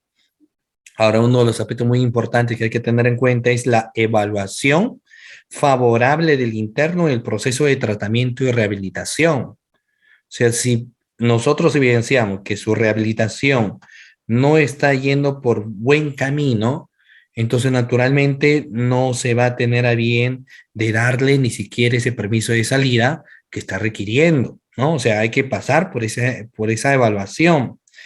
Y obviamente, si es que va a salir, hay que prepararnos porque lo que tenemos que hacer es tomar en cuenta todas las medidas de seguridad convenientes y adecuadas que deben adaptarse. Toda medida de seguridad, porque no vaya a ser que la persona salga y se nos termine escapando. ¿Ya? Muy bien. Eh, pero, ¿qué creen ustedes, doctores? Porque como hemos dicho, que es una garantía, vamos a ver, ¿cuándo se le conceden esos permisos? ¿Se le da bajo alguna vigilancia? Muy bien, vamos a ver, vamos a responder su pregunta porque no quiero pasar también. Yo sé que ustedes tienen varias dudas, hay algunas preguntas que se me han pasado, pero voy a estar leyéndolas acá. Mire, por ejemplo, dice, ¿no? Cuando se le concede esos permisos, ¿se le da bajo alguna vigilancia? Por supuesto que sí. El doctor Dani nos señala eso. Por supuesto que sí. No puedo darle yo, si bien es cierto, la norma me dice que todo va a depender de cómo yo evalúo la ficha de rehabilitación, de cómo me dan el informe social, de cómo yo evalúo el cuaderno o expediente personal del interno, ¿de acuerdo? Va a depender mucho, doctores, para que yo le dé una salida. Pero por más que yo vea que el penado en libertad ya se encuentra en una circunstancia donde pueda salir, por ejemplo, ¿no? Porque ya veo que de la evaluación psicológica ya veo que es una persona estable, sino que es alguien que cometió un error en alguna ocasión y por ende ahora está pagando la condena. Pero por más que yo vea una persona que entiendo que ya está listo para resocializarse, en el permiso de salida, no lo puedo dejar solo. No es que, a diferencia, yo estoy de acuerdo de Small Arana. Ustedes recuerdan a Small Arana, ¿no? Yo recuerdo que él decía que a diferencia, por ejemplo, de otros países, los internos, a diferencia del Perú, yo recuerdo que él señalaba, el interno puede salir y los del establecimiento penitenciario, doctores, sabían que iba a regresar. Sabían que iba a regresar en otros países, ¿no? O sea, el preso va y regresa, sabe que ha cometido una penalidad. Y él hace una pregunta, la cual yo los traslado a ustedes. En Perú, Jerusalén, la tierra prometida, donde todo puede pasar, ¿no? Obviamente amamos a nuestro Perú, pero si le diéramos esa salida sin asistencia al sentenciado, ¿creen ustedes que regresaría? ¿Creen ustedes que podría volver? A ver, siendo objetivo, ¿no? En base a sus experiencias, en base a lo que ustedes han visto. Muy difícil, no regresa, pues, ¿no? Se va. Primera oportunidad para, patitas, ¿para qué te tengo? Y me voy, pues, ¿cierto? Me voy, como alguien lo dijo, aplicamos la criolla, pues, aplicamos la criolla. Me das permiso y me voy.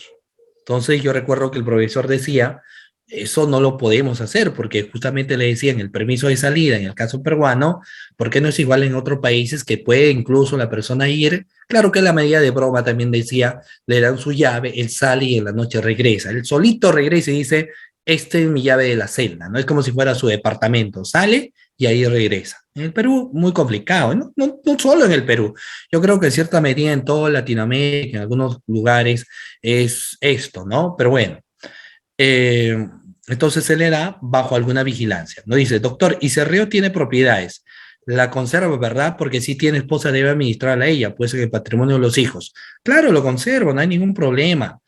Puede ser que sea propietario, mira, hay una pregunta bastante interesante que hace Carlos, y yo lo voy a señalar lo siguiente. Lo que pasa es que tú tienes derecho a tu propiedad, pero va a depender obviamente del delito que tú has cometido. Si yo he cometido un delito de robo, un delito, digamos, de asesinato, un delito contra la vida, el cuerpo y la salud, un delito contra el patrimonio, ¿ya? Robo, hurto, entonces habrán obviamente las penas y la reparación civil que tú tienes que pagar. Pero si tú eras propietario de un terreno, de un departamento, de una casa, junto con tu esposa, por ejemplo, o tienes tus bienes, eso no se te embarga, ¿no? No se te embarga porque entendemos que ese dinero tú lo has obtenido producto de tu esfuerzo. Que hayas cometido un delito como lesiones graves, un delito de violación, pues ir al margen de ello. Diferente es si es que se te está investigando por un delito, por ejemplo, de lavado de activo. Si se te investiga por delito de lavado de activos y luego se comprueba de que tú te compraste tu departamento, tus carros, tus casas provenientes de un dinero de origen ilícito, entonces ingresará ahí las fiscalías de pérdida de dominio para que pasen precisamente a la recuperación de aquellos bienes que han sido obtenidos con dinero perteneciente al Estado. Pero si no ese es el caso, todos tus bienes tú los, lo vas a seguir manteniendo, porque como te les he señalado, la pena impuesta se le da a una persona como sanción por haber cometido un delito, pero por tiempo más o menos prolongado, dependiendo del delito, y siempre y cuando obviamente no tengas cadena perpetua. ¿De acuerdo? Muy bien. El doctor Oscar me dice, ¿el grillete o la vigilancia electrónica podría ser un beneficio penitenciario?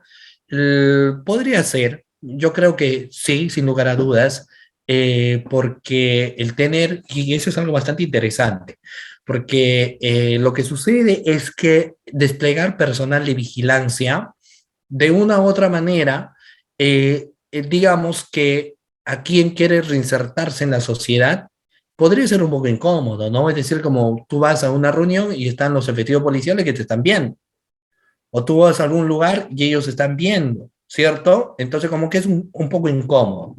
Sin embargo, si tú tienes un grillete, posiblemente las cosas sean distintas.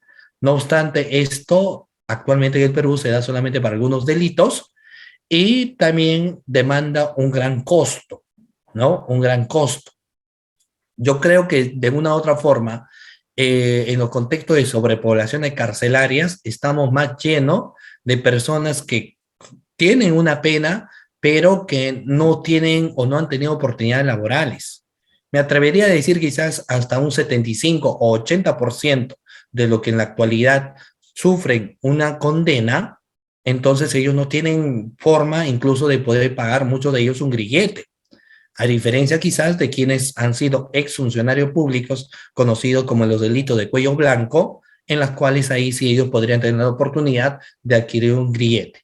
Pero sí podría ser, actualmente no lo encontramos reglamentado, ¿ya? Muy bien. No requiere, mira, no se requiere un pronunciamiento del Ministerio Público para el permiso de salida. ¿Por qué? Porque ya aquí la labor del Ministerio Público termina como el jus puniendi del Estado cuando se aplica la pena, ¿no? Ya todo lo que sucede después de la pena, en primera instancia, lo que el Ministerio Público tiene las vías de una apelación o irse a un recurso extraordinario de casación en vía procedimental.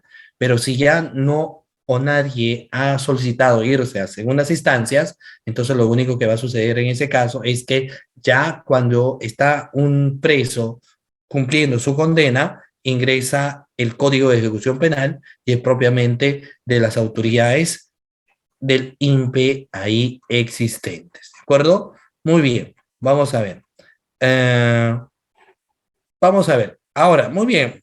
Justamente, eh, claro, fíjense ustedes, doctores, que aquí ingresa lo siguiente. ¿Y qué sucede? Porque yo les he hablado, obviamente, del permiso de salida. Bueno, uno podría decir entonces a mi defendido, sí le van a dar permiso de salida. Pero la pregunta sería, ¿y qué pasa si le deniegan? ¿Qué pasa si tú pides tu permiso y te dicen NO, no, no te voy a dar absolutamente nada? ¿Qué hacemos? ¿Qué hacemos, doctores, si me deniegan mi permiso de salida? ¿Qué podríamos hacer, doctores, en ese momento? A ver, alternativa de solución, pregunta la clase. ¿Qué alternativa, doctores, de una u otra manera podríamos tener? Tenía que ser, ¿ya? Muy bien. ¿Qué opinan ustedes? ¿Qué alternativa de salida tenemos? Vamos. Miren, para ser más claros ahí, sería importante, pero voy a leerlos acá, no voy a leerlo. Cuando me gusta siempre leer sus participaciones, ¿no?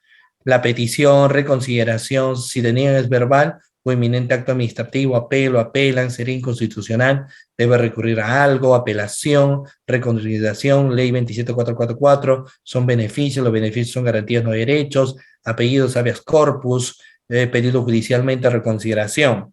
Vamos a ver, miren, basamento legal, lo que hay que hacer en ese caso es guiarnos en base a la regla de lo que señala el artículo 172.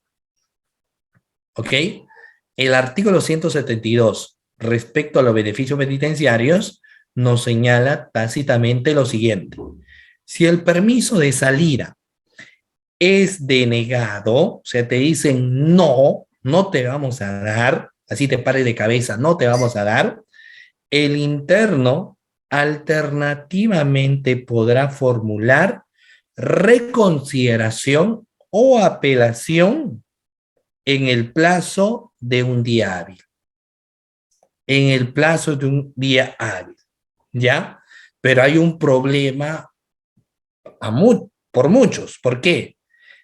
¿Por quién creen ustedes que se da resuelta la reconsideración?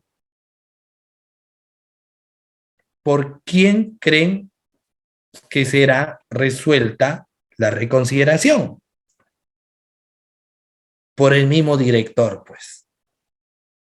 Por el mismo director del establecimiento penitenciario, en un mismo plazo y la apelación de 3 días hábiles.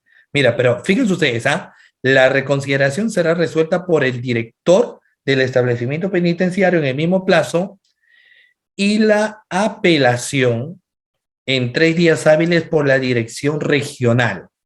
O sea, es diferente. ¿Ok? No es lo mismo una reconsideración que una apelación. Entonces, doctores, el 172 te da dos alternativas. Bien lo puedes decir tu director, o mejor dicho, obviamente con respeto, usted, señor director, ¿no? Del establecimiento penitenciario, reconsidere su decisión. Un día para pedir. Y si él te responde y te dice, no, no reconsidero nada, pero señor director, es el nacimiento de mi hija, señor director. Yo soy el padre. Acá quizás en su momento lo he pedido, no han juntado mi partida de matrimonio, qué sé yo. Ahora lo estoy poniendo. Reconsidérelo, señor director del establecimiento penitenciario, y él puede ver y decir, pues bueno, ¿no? A ver, sí lo reconsidero en el sentido de que hace un momento no habías presentado, ahora sí lo has hecho y toma ahí, faltaba más, tienes tu permiso de salida. Adelante, que tenga un bonito día. Saludos a la esposa y a los médicos, ¿cierto? Pero si no es el caso, entonces tú tendrás que apelar. Lo tendrás que apelar, ¿no? Entonces la apelación será de 3 días hábiles y será resuelta por la dirección regional. Ahora, ¿cuál es mejor? Depende de por qué no lo ha reconsiderado. Ahora, si tú quieres irte, obviamente, por un contexto de que por más que a tu criterio se ha cumplido, y es uno de los derechos que anteriormente hemos señalado, la persona se encuentra mal, tiene que hacer un trámite importante, hay una entrevista, entonces tú, si ya te lo han denegado en ese momento, entonces el criterio que uno podría tomar en mejor instancia es la apelación. Entonces uno dirá apelo, ¿de acuerdo? Apelo. Porque claro, eso sería como volver a pedirle a quien ya tiene un criterio definido. ¿De acuerdo? Hay algunas, claro, muy bien. Puedes solicitar dos cosas. Bien, reconsideración o apelación, como tú gustes. Solicitas reconsideración o bien solicitas apelación, ¿no? Y ahí el plazo, un día para la reconsideración y 3 días para la apelación. Obviamente la apelación lo que vas a hacer es ya a través de la dirección regional, ¿de acuerdo? A la dirección regional. Cada caso evaluamos. Ahora, ¿qué pasa durante el permiso de salida?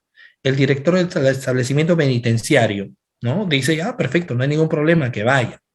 Entonces, durante el permiso de salida, doctores, el personal de seguridad portará la autorización que justifica la permanencia del interno fuera del establecimiento penitenciario, obviamente, porque si no podrían detener incluso también a esta autoridad y decir que haces tú ayudando a fugarse a quien está privado en libertad, ¿no? Entonces tenemos que tener eso.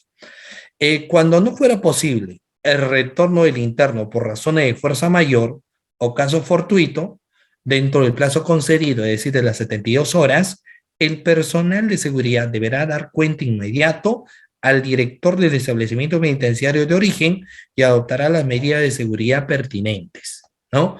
pues, todo esto a efectos de que no podamos tener cierta, por ejemplo, posibilidad de que podría existir un peligro de fuga, ¿ya? Podría existir un peligro de fuga, ¿ya? Hay que tener en cuenta. ¿De acuerdo, doctores? ¿Todo bien, doctores? ¿Todo bien? ¿Sí? ¿Todo lo que se encuentra en la sesión de clase, todo bien? Correcto, me parece que todo bien, ¿no? Muy bien. Ah, perfecto, todo bien. Ah, muy bien, ok, todo bien, todos bien, ok, todos se encuentran bien, ¿ya? Ah, perfecto, perfecto, todo bien, entonces, ya, muy bien. Ok, ah, todo bien, doctores. Perfecto, perfecto, todo bien. Ok,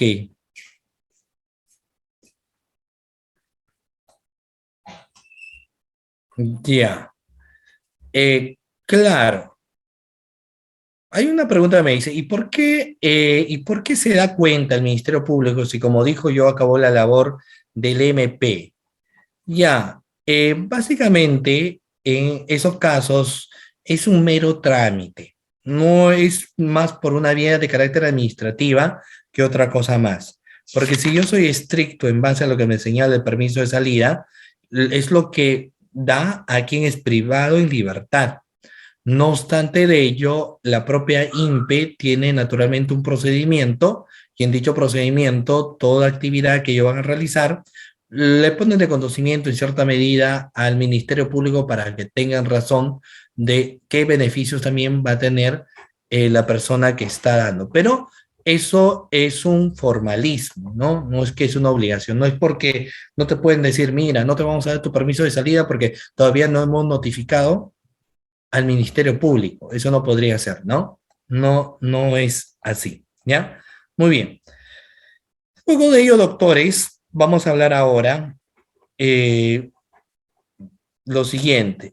Visita íntima, ¿ya? La visita íntima, ¿ok? Visita íntima.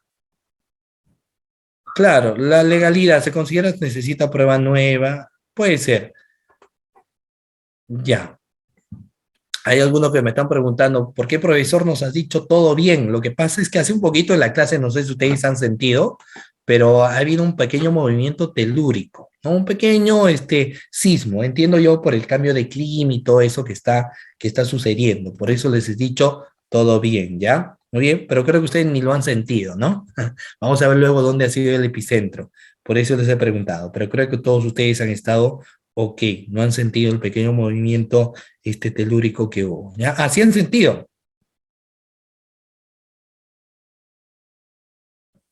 No, no, casi nada. El sismo ha sido por sus, puede ser por Lima, no lo sé, pero no, no se sintió. Ok, cuando no, no sentí porque estoy manejando. No sentí porque estoy manejando. Ya, en Hilo no llegó el temblor. Ah, ya, bueno, por aquí sí se sintió un poquito, ¿no? Saludos a Paula de Tepucal, honestamente no lo sentí, William. Ya, son dos cosas. No lo han sentido porque han estado muy atentos o no lo han sentido alguno porque estaban durmiendo, ¿no? Dos cosas. Aquí en Puno nada, no dice, ¿no? El Robert sí me dice si se ha sentido. Ya, claro que cuando conduce no se sintió, ¿no? Muy bien, en Chiclayo nada. Ya, son dos cosas. Perfecto. Muy bien. Entonces, todo bien, volvamos. Volvamos, todo bien. Ni idea, hay algunos al norte de Chilca, Cañete, Lima, en Huaraz, nada, doctor. Lo que pasa es que acá están en diferentes partes de nuestro hermoso Perú, pues, ¿no? Ustedes están en diferentes lugares, pero si no han sentido mejor, ¿no? Y además ha sido casi nada, ¿no? Casi nada. Muy bien, perfecto. Me parece excelente. Están despiertos, porque dicho sea de paso, vamos a tener la clase hasta las 5 de la mañana. Vamos a tener la clase, esto de beneficio penitenciario, doctores, hasta las 5 de la mañana, que es el horario, creo que donde empieza a jugar Brasil, ¿no? Entonces vamos a estar haciendo clase hasta las 5 de la mañana. Lo que vamos a tener el día de hoy es una pijamada académica, una pijamada académica, ¿de acuerdo? Muy bien, perfecto. Vamos a ver. Muy bien. Muy bien, correcto. Entonces, continuamos. Vamos a ver, la visita íntima ya la encontramos en el capítulo 5 básicamente el artículo 197 al 205 del reglamento, ¿no?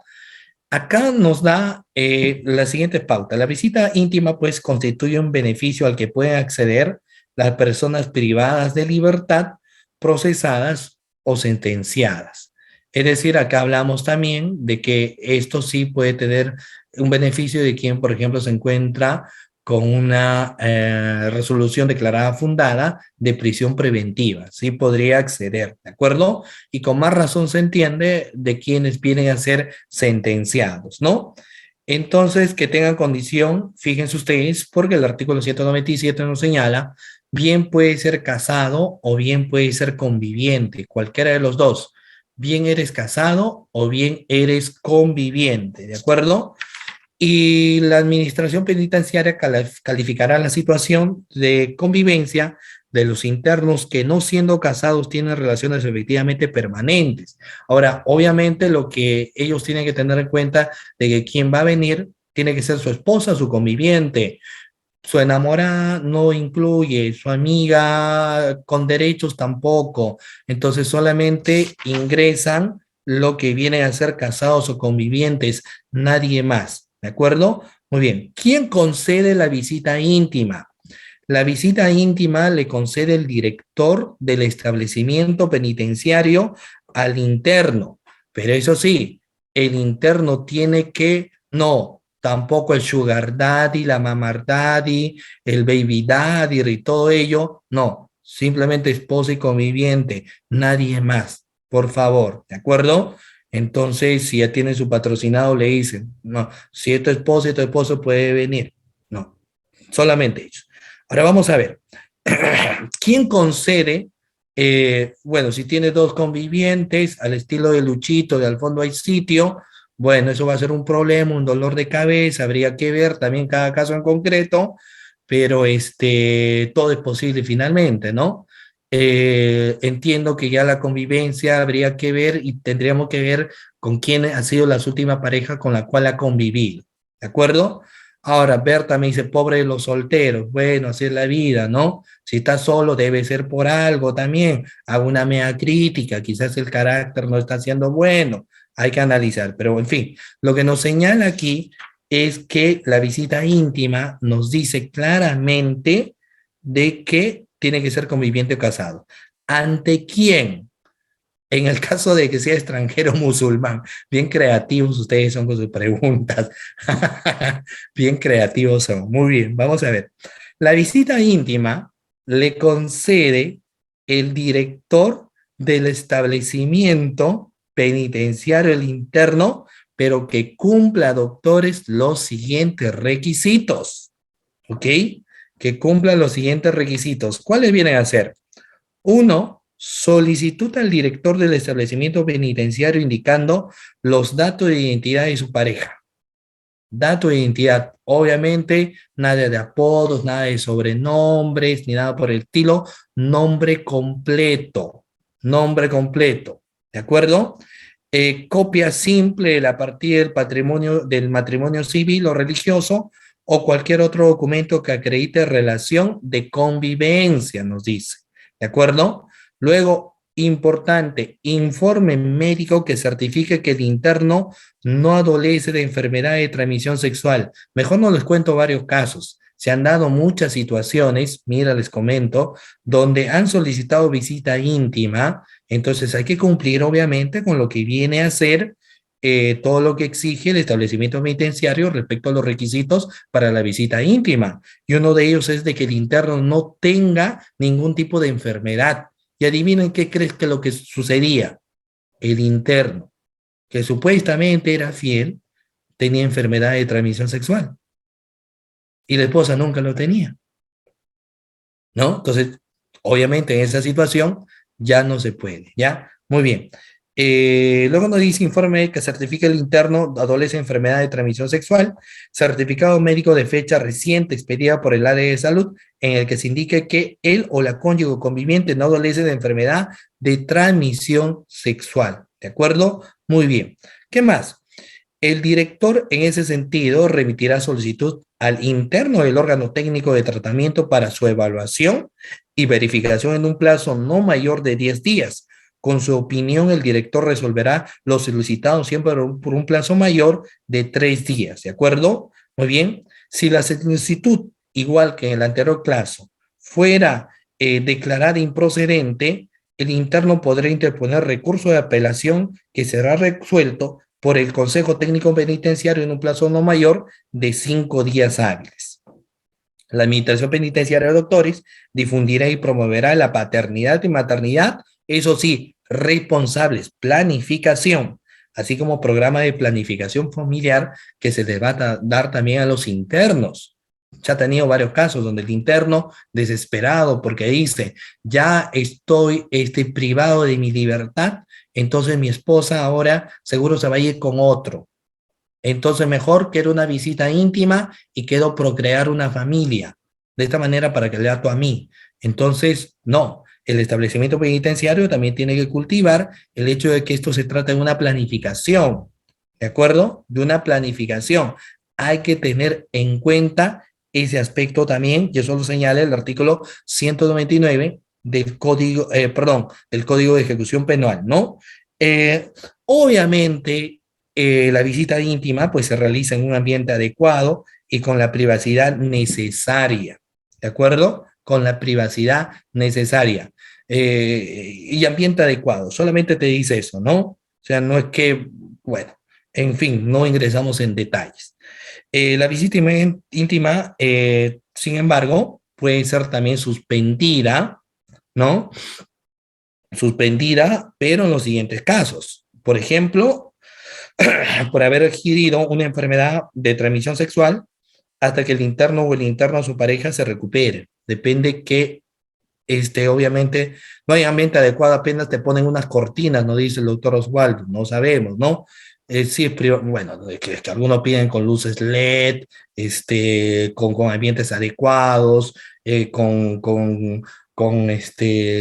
me parece que con los sillones en forma de Movistar, en fin, ¿no? Pero obviamente es distinto, tampoco son las 5 estrellas, pues cierto, muy bien. No, para eso sí están despiertos, para eso sí están despiertos. Muy bien. Hay algunas preguntas que ustedes me han señalado, vamos a ver, no dice, ¿qué pasa si es la ex del día? Ustedes son muy creativos en sus preguntas. No voy a decir nombre, pero dice, ¿qué pasa si es la ex del director? Acá no te habla nada de ex, entonces lo que dice la ley hay que hacer, pues, ¿no? Eso ya queda al margen, pero muy creativo la pregunta. Luego nos dice Víctor, la visita íntima de parejas del mismo sexo ¿es procedente o hay discriminación? ¿Cómo se regula estos casos? Porque su posición a este extremo solo está indicado varón y mujer. En nuestra legislación peruana, claro, nadie puede negar, pues, los contextos, por ejemplo, de muchas relaciones que se dan en personas del mismo sexo, ¿no? Hay muchos psicólogos que incluso señalan de que existe, así como varones y mujeres que tienen cierta orientación, al sexo a personas de su mismo sexo por varios factores, ¿no? Puede ser que sea el varón que por más que ha estado con varias mujeres, no se siente bien con ellas y se siente bien con un varón, o puede ser la mujer que ha tenido muchas decepciones y encuentran una comprensión en alguien de su mismo sexo y empiezan a aflorar los sentimientos porque los especialistas dicen que los sentimientos se afloran y se pueden dar en varias situaciones, en personas, en objetos, en cosas, etcétera, ¿de acuerdo? Y de ahí ingresa el enamoramiento. ¿Pueden haber parejas entonces del mismo sexo que una de ellas comete un hecho delictivo? Por supuesto que sí. Entonces esta persona, si bien es cierto, tiene derecho, no, pero en el contexto de la visita íntima, como en la legislación peruana, no se encuentra regulado el matrimonio de personas del mismo sexo y por ende tampoco la convivencia, entonces en ese caso en particular, como no se encuentra establecido la norma, no será procedente. ¿De acuerdo? No será procedente. Pero profesor, ¿dónde quedan sus sentimientos? Pues bueno, no importa si la norma no dice, si la norma no lo señala, por más que se amen, pues bueno, en este caso los tendrá que separar la cárcel, ¿no? Porque no se puede acceder al tema de tener la visita íntima, ¿de acuerdo? Muy bien, vamos a ver. Reeducación sexual, no hay ambiente, bueno, ustedes ya han tenido participación. Eh, Muy bien, acá, claro, perfecto. O con los adostineiros, ¿no? Bueno, doctor, disculpe una pregunta. ¿Cuántas veces se puede dar estos beneficios penitenciarios? Es una pregunta interesante, ¿no? Bueno, es por lo general no nos señala stricto sensu lo que viene a ser el Código de Ejecución Penal, pero se entiende que cada mes, ¿no? Cada mes podría una persona acceder a ciertos beneficios. Ahora, las evaluaciones podrían darse cada 2 meses, en un promedio de cada 3 meses, 4 meses, una persona podría acceder a estos beneficios, porque no hay que olvidar también de que todo va a depender de cómo el informe social a través de la evaluación periódica que se entiende que se está realizando, podría conllevarnos a señalar la existencia de serios beneficios, ¿no? Muy bien, perfecto. Eh, sí, correcto. Hay varias preguntas que ustedes han hecho acá bastante interesantes, ¿no? Eh, Ahora, mira, hay bastantes cuestiones. Mira, voy a dejar un poco este tema, pero lo que yo les señalo no es tan complicado, porque a veces hay que buscar más bien algunas cuestiones cuando es visita íntima entre personas privadas de su libertad. Entonces, a veces se dan casos de mismas parejas que se enamoraron. Hay un casito que yo les comento rápidamente. Este es un caso, ¿no? Y cómo llegaron los dos a ser detenidos y sancionados. Claro que en el caso de la chica, no debería haber sido ella procesada penalmente. Resulta que, por ejemplo, ustedes saben, y yo le pregunto cuánto debería ser el tiempo que una persona se enamora de otra. No hay reglas, hay quienes se enamoran después de 3, 4, 5 o un año, o hay otros que se enamoran después de 2 o 3 segundos o un minuto, ¿no? Entonces, este es el caso en particular donde una señorita conoció en una fiesta a un extranjero que, bueno, empezó a hablar, conversar con ella y le dijo que era empresario. Entonces resulta que como le dijo que era empresario, la chica lo creyó, empezaron rápidamente a los 2 días a convivir, a las 2 semanas ya estaban conviviendo en el departamento de la chica porque ella vivía sola y él le había dicho que era empresario y que le tenía que acompañar al aeropuerto para llevar algunos pedidos que le habían requerido los empresarios de otros países. Ya la policía había hecho el seguimiento correspondiente y se habían dado cuenta que este individuo se dedicaba al narcotráfico. Entonces, cuando están camino al aeropuerto, son interceptados por los efectivos policiales, quienes pegan la camioneta al conductor, que era también parte de la organización criminal, y también encontraron, obviamente, a la señorita que ahí se encontraba. La señorita, el primer momento señaló de que no conocía a que su pareja actual se dedicaba pues al narcotráfico. La policía no le creyó, la policía pensaba que él también, ella era parte de la organización criminal, no creyó su tesis que recién la había conocido, ¿de acuerdo? Y que en poco tiempo estaban conviviendo, el Ministerio Público tampoco y el juez tampoco, y dictaminaron sentencia, en este caso por microcomercialización de droga. Ambos siguieron manteniéndose sus relaciones, mismo estilo de la película de Titanic, juntos hasta la muerte, ni la cárcel nos separa.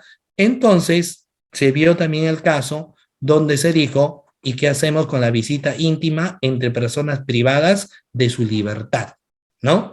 Entonces, la persona privada de libertad, cuyas parejas también se encuentran recluidas en un establecimiento penitenciario, pueden acceder a la visita íntima, pero existe aquí ya una serie de requisitos que se encuentran establecidos en el artículo 198, perdón, del reglamento del Código de Ejecución Penal, ¿no? Muy bien, y aquí encontramos más, pero lo vamos a dejar, ¿de acuerdo?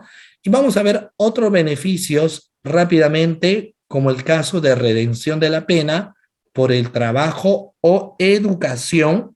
Y con esto vamos a ir concluyendo, estimados participantes que han estado dándose cita, obviamente, en la sesión de la clase del día de hoy, ¿no? El basamento legal que nosotros encontramos es a partir del artículo 175 del Código Procesal Penal, que nos habla de redención de la pena por el trabajo y la educación. ¿Qué nos dice? La redención de la pena por el trabajo se acredita con la planilla de control laboral efectiva, que estará a cargo obviamente del jefe de trabajo. Para tener derecho a dicho beneficio, el interno tiene que haberse inscrito previamente en el libro de registro de trabajo. Previamente tiene que encontrarse, estimados participantes, ahí registrado. ¿De acuerdo? Muy bien. Para la redención, nota importante, de la pena, por el trabajo, se computará como un día de trabajo la actividad laboral realizada durante al menos 4 horas, así sea en días diferentes. Para estos efectos no se podrán computar más de 8 horas diarias laborales. La retención de la pena por la educación se acreditará también, en este caso, en la evaluación mensual de los estudios, pero eso sí, con notas aprobatorias y la planilla de control educativo.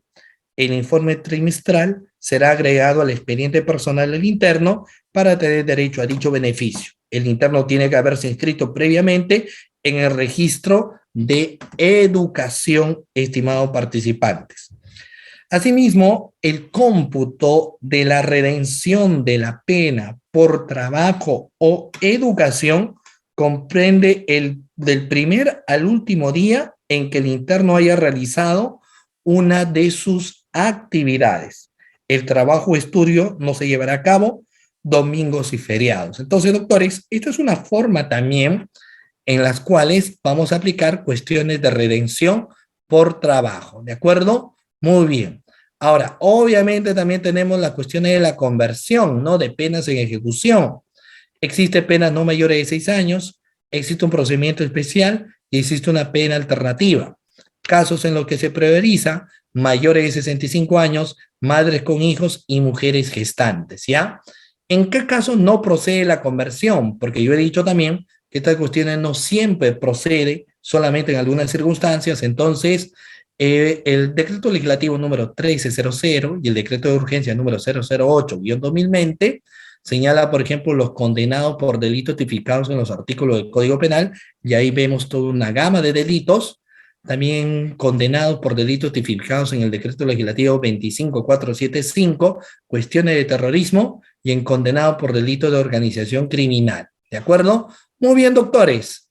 Asimismo, yo quiero mostrarles, a ver, vamos a ver aquí a ustedes, ¿no? Que han estado aquí en esta sesión de clase también interactivos y participando, que estos beneficios de una u otra forma vienen a ser incentivos en quienes han sido privados de su derecho a la libertad, o como algunos pueden señalar, han sido privados de su derecho al libre tránsito, ¿ya? Muy bien, fíjense lo siguiente, estimados doctores.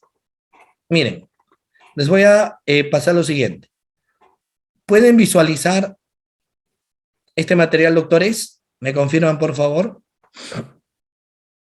Muy bien. Este material que ustedes visualizan es un manual de beneficios penitenciarios y lineamiento del modelo procesal acusatorio.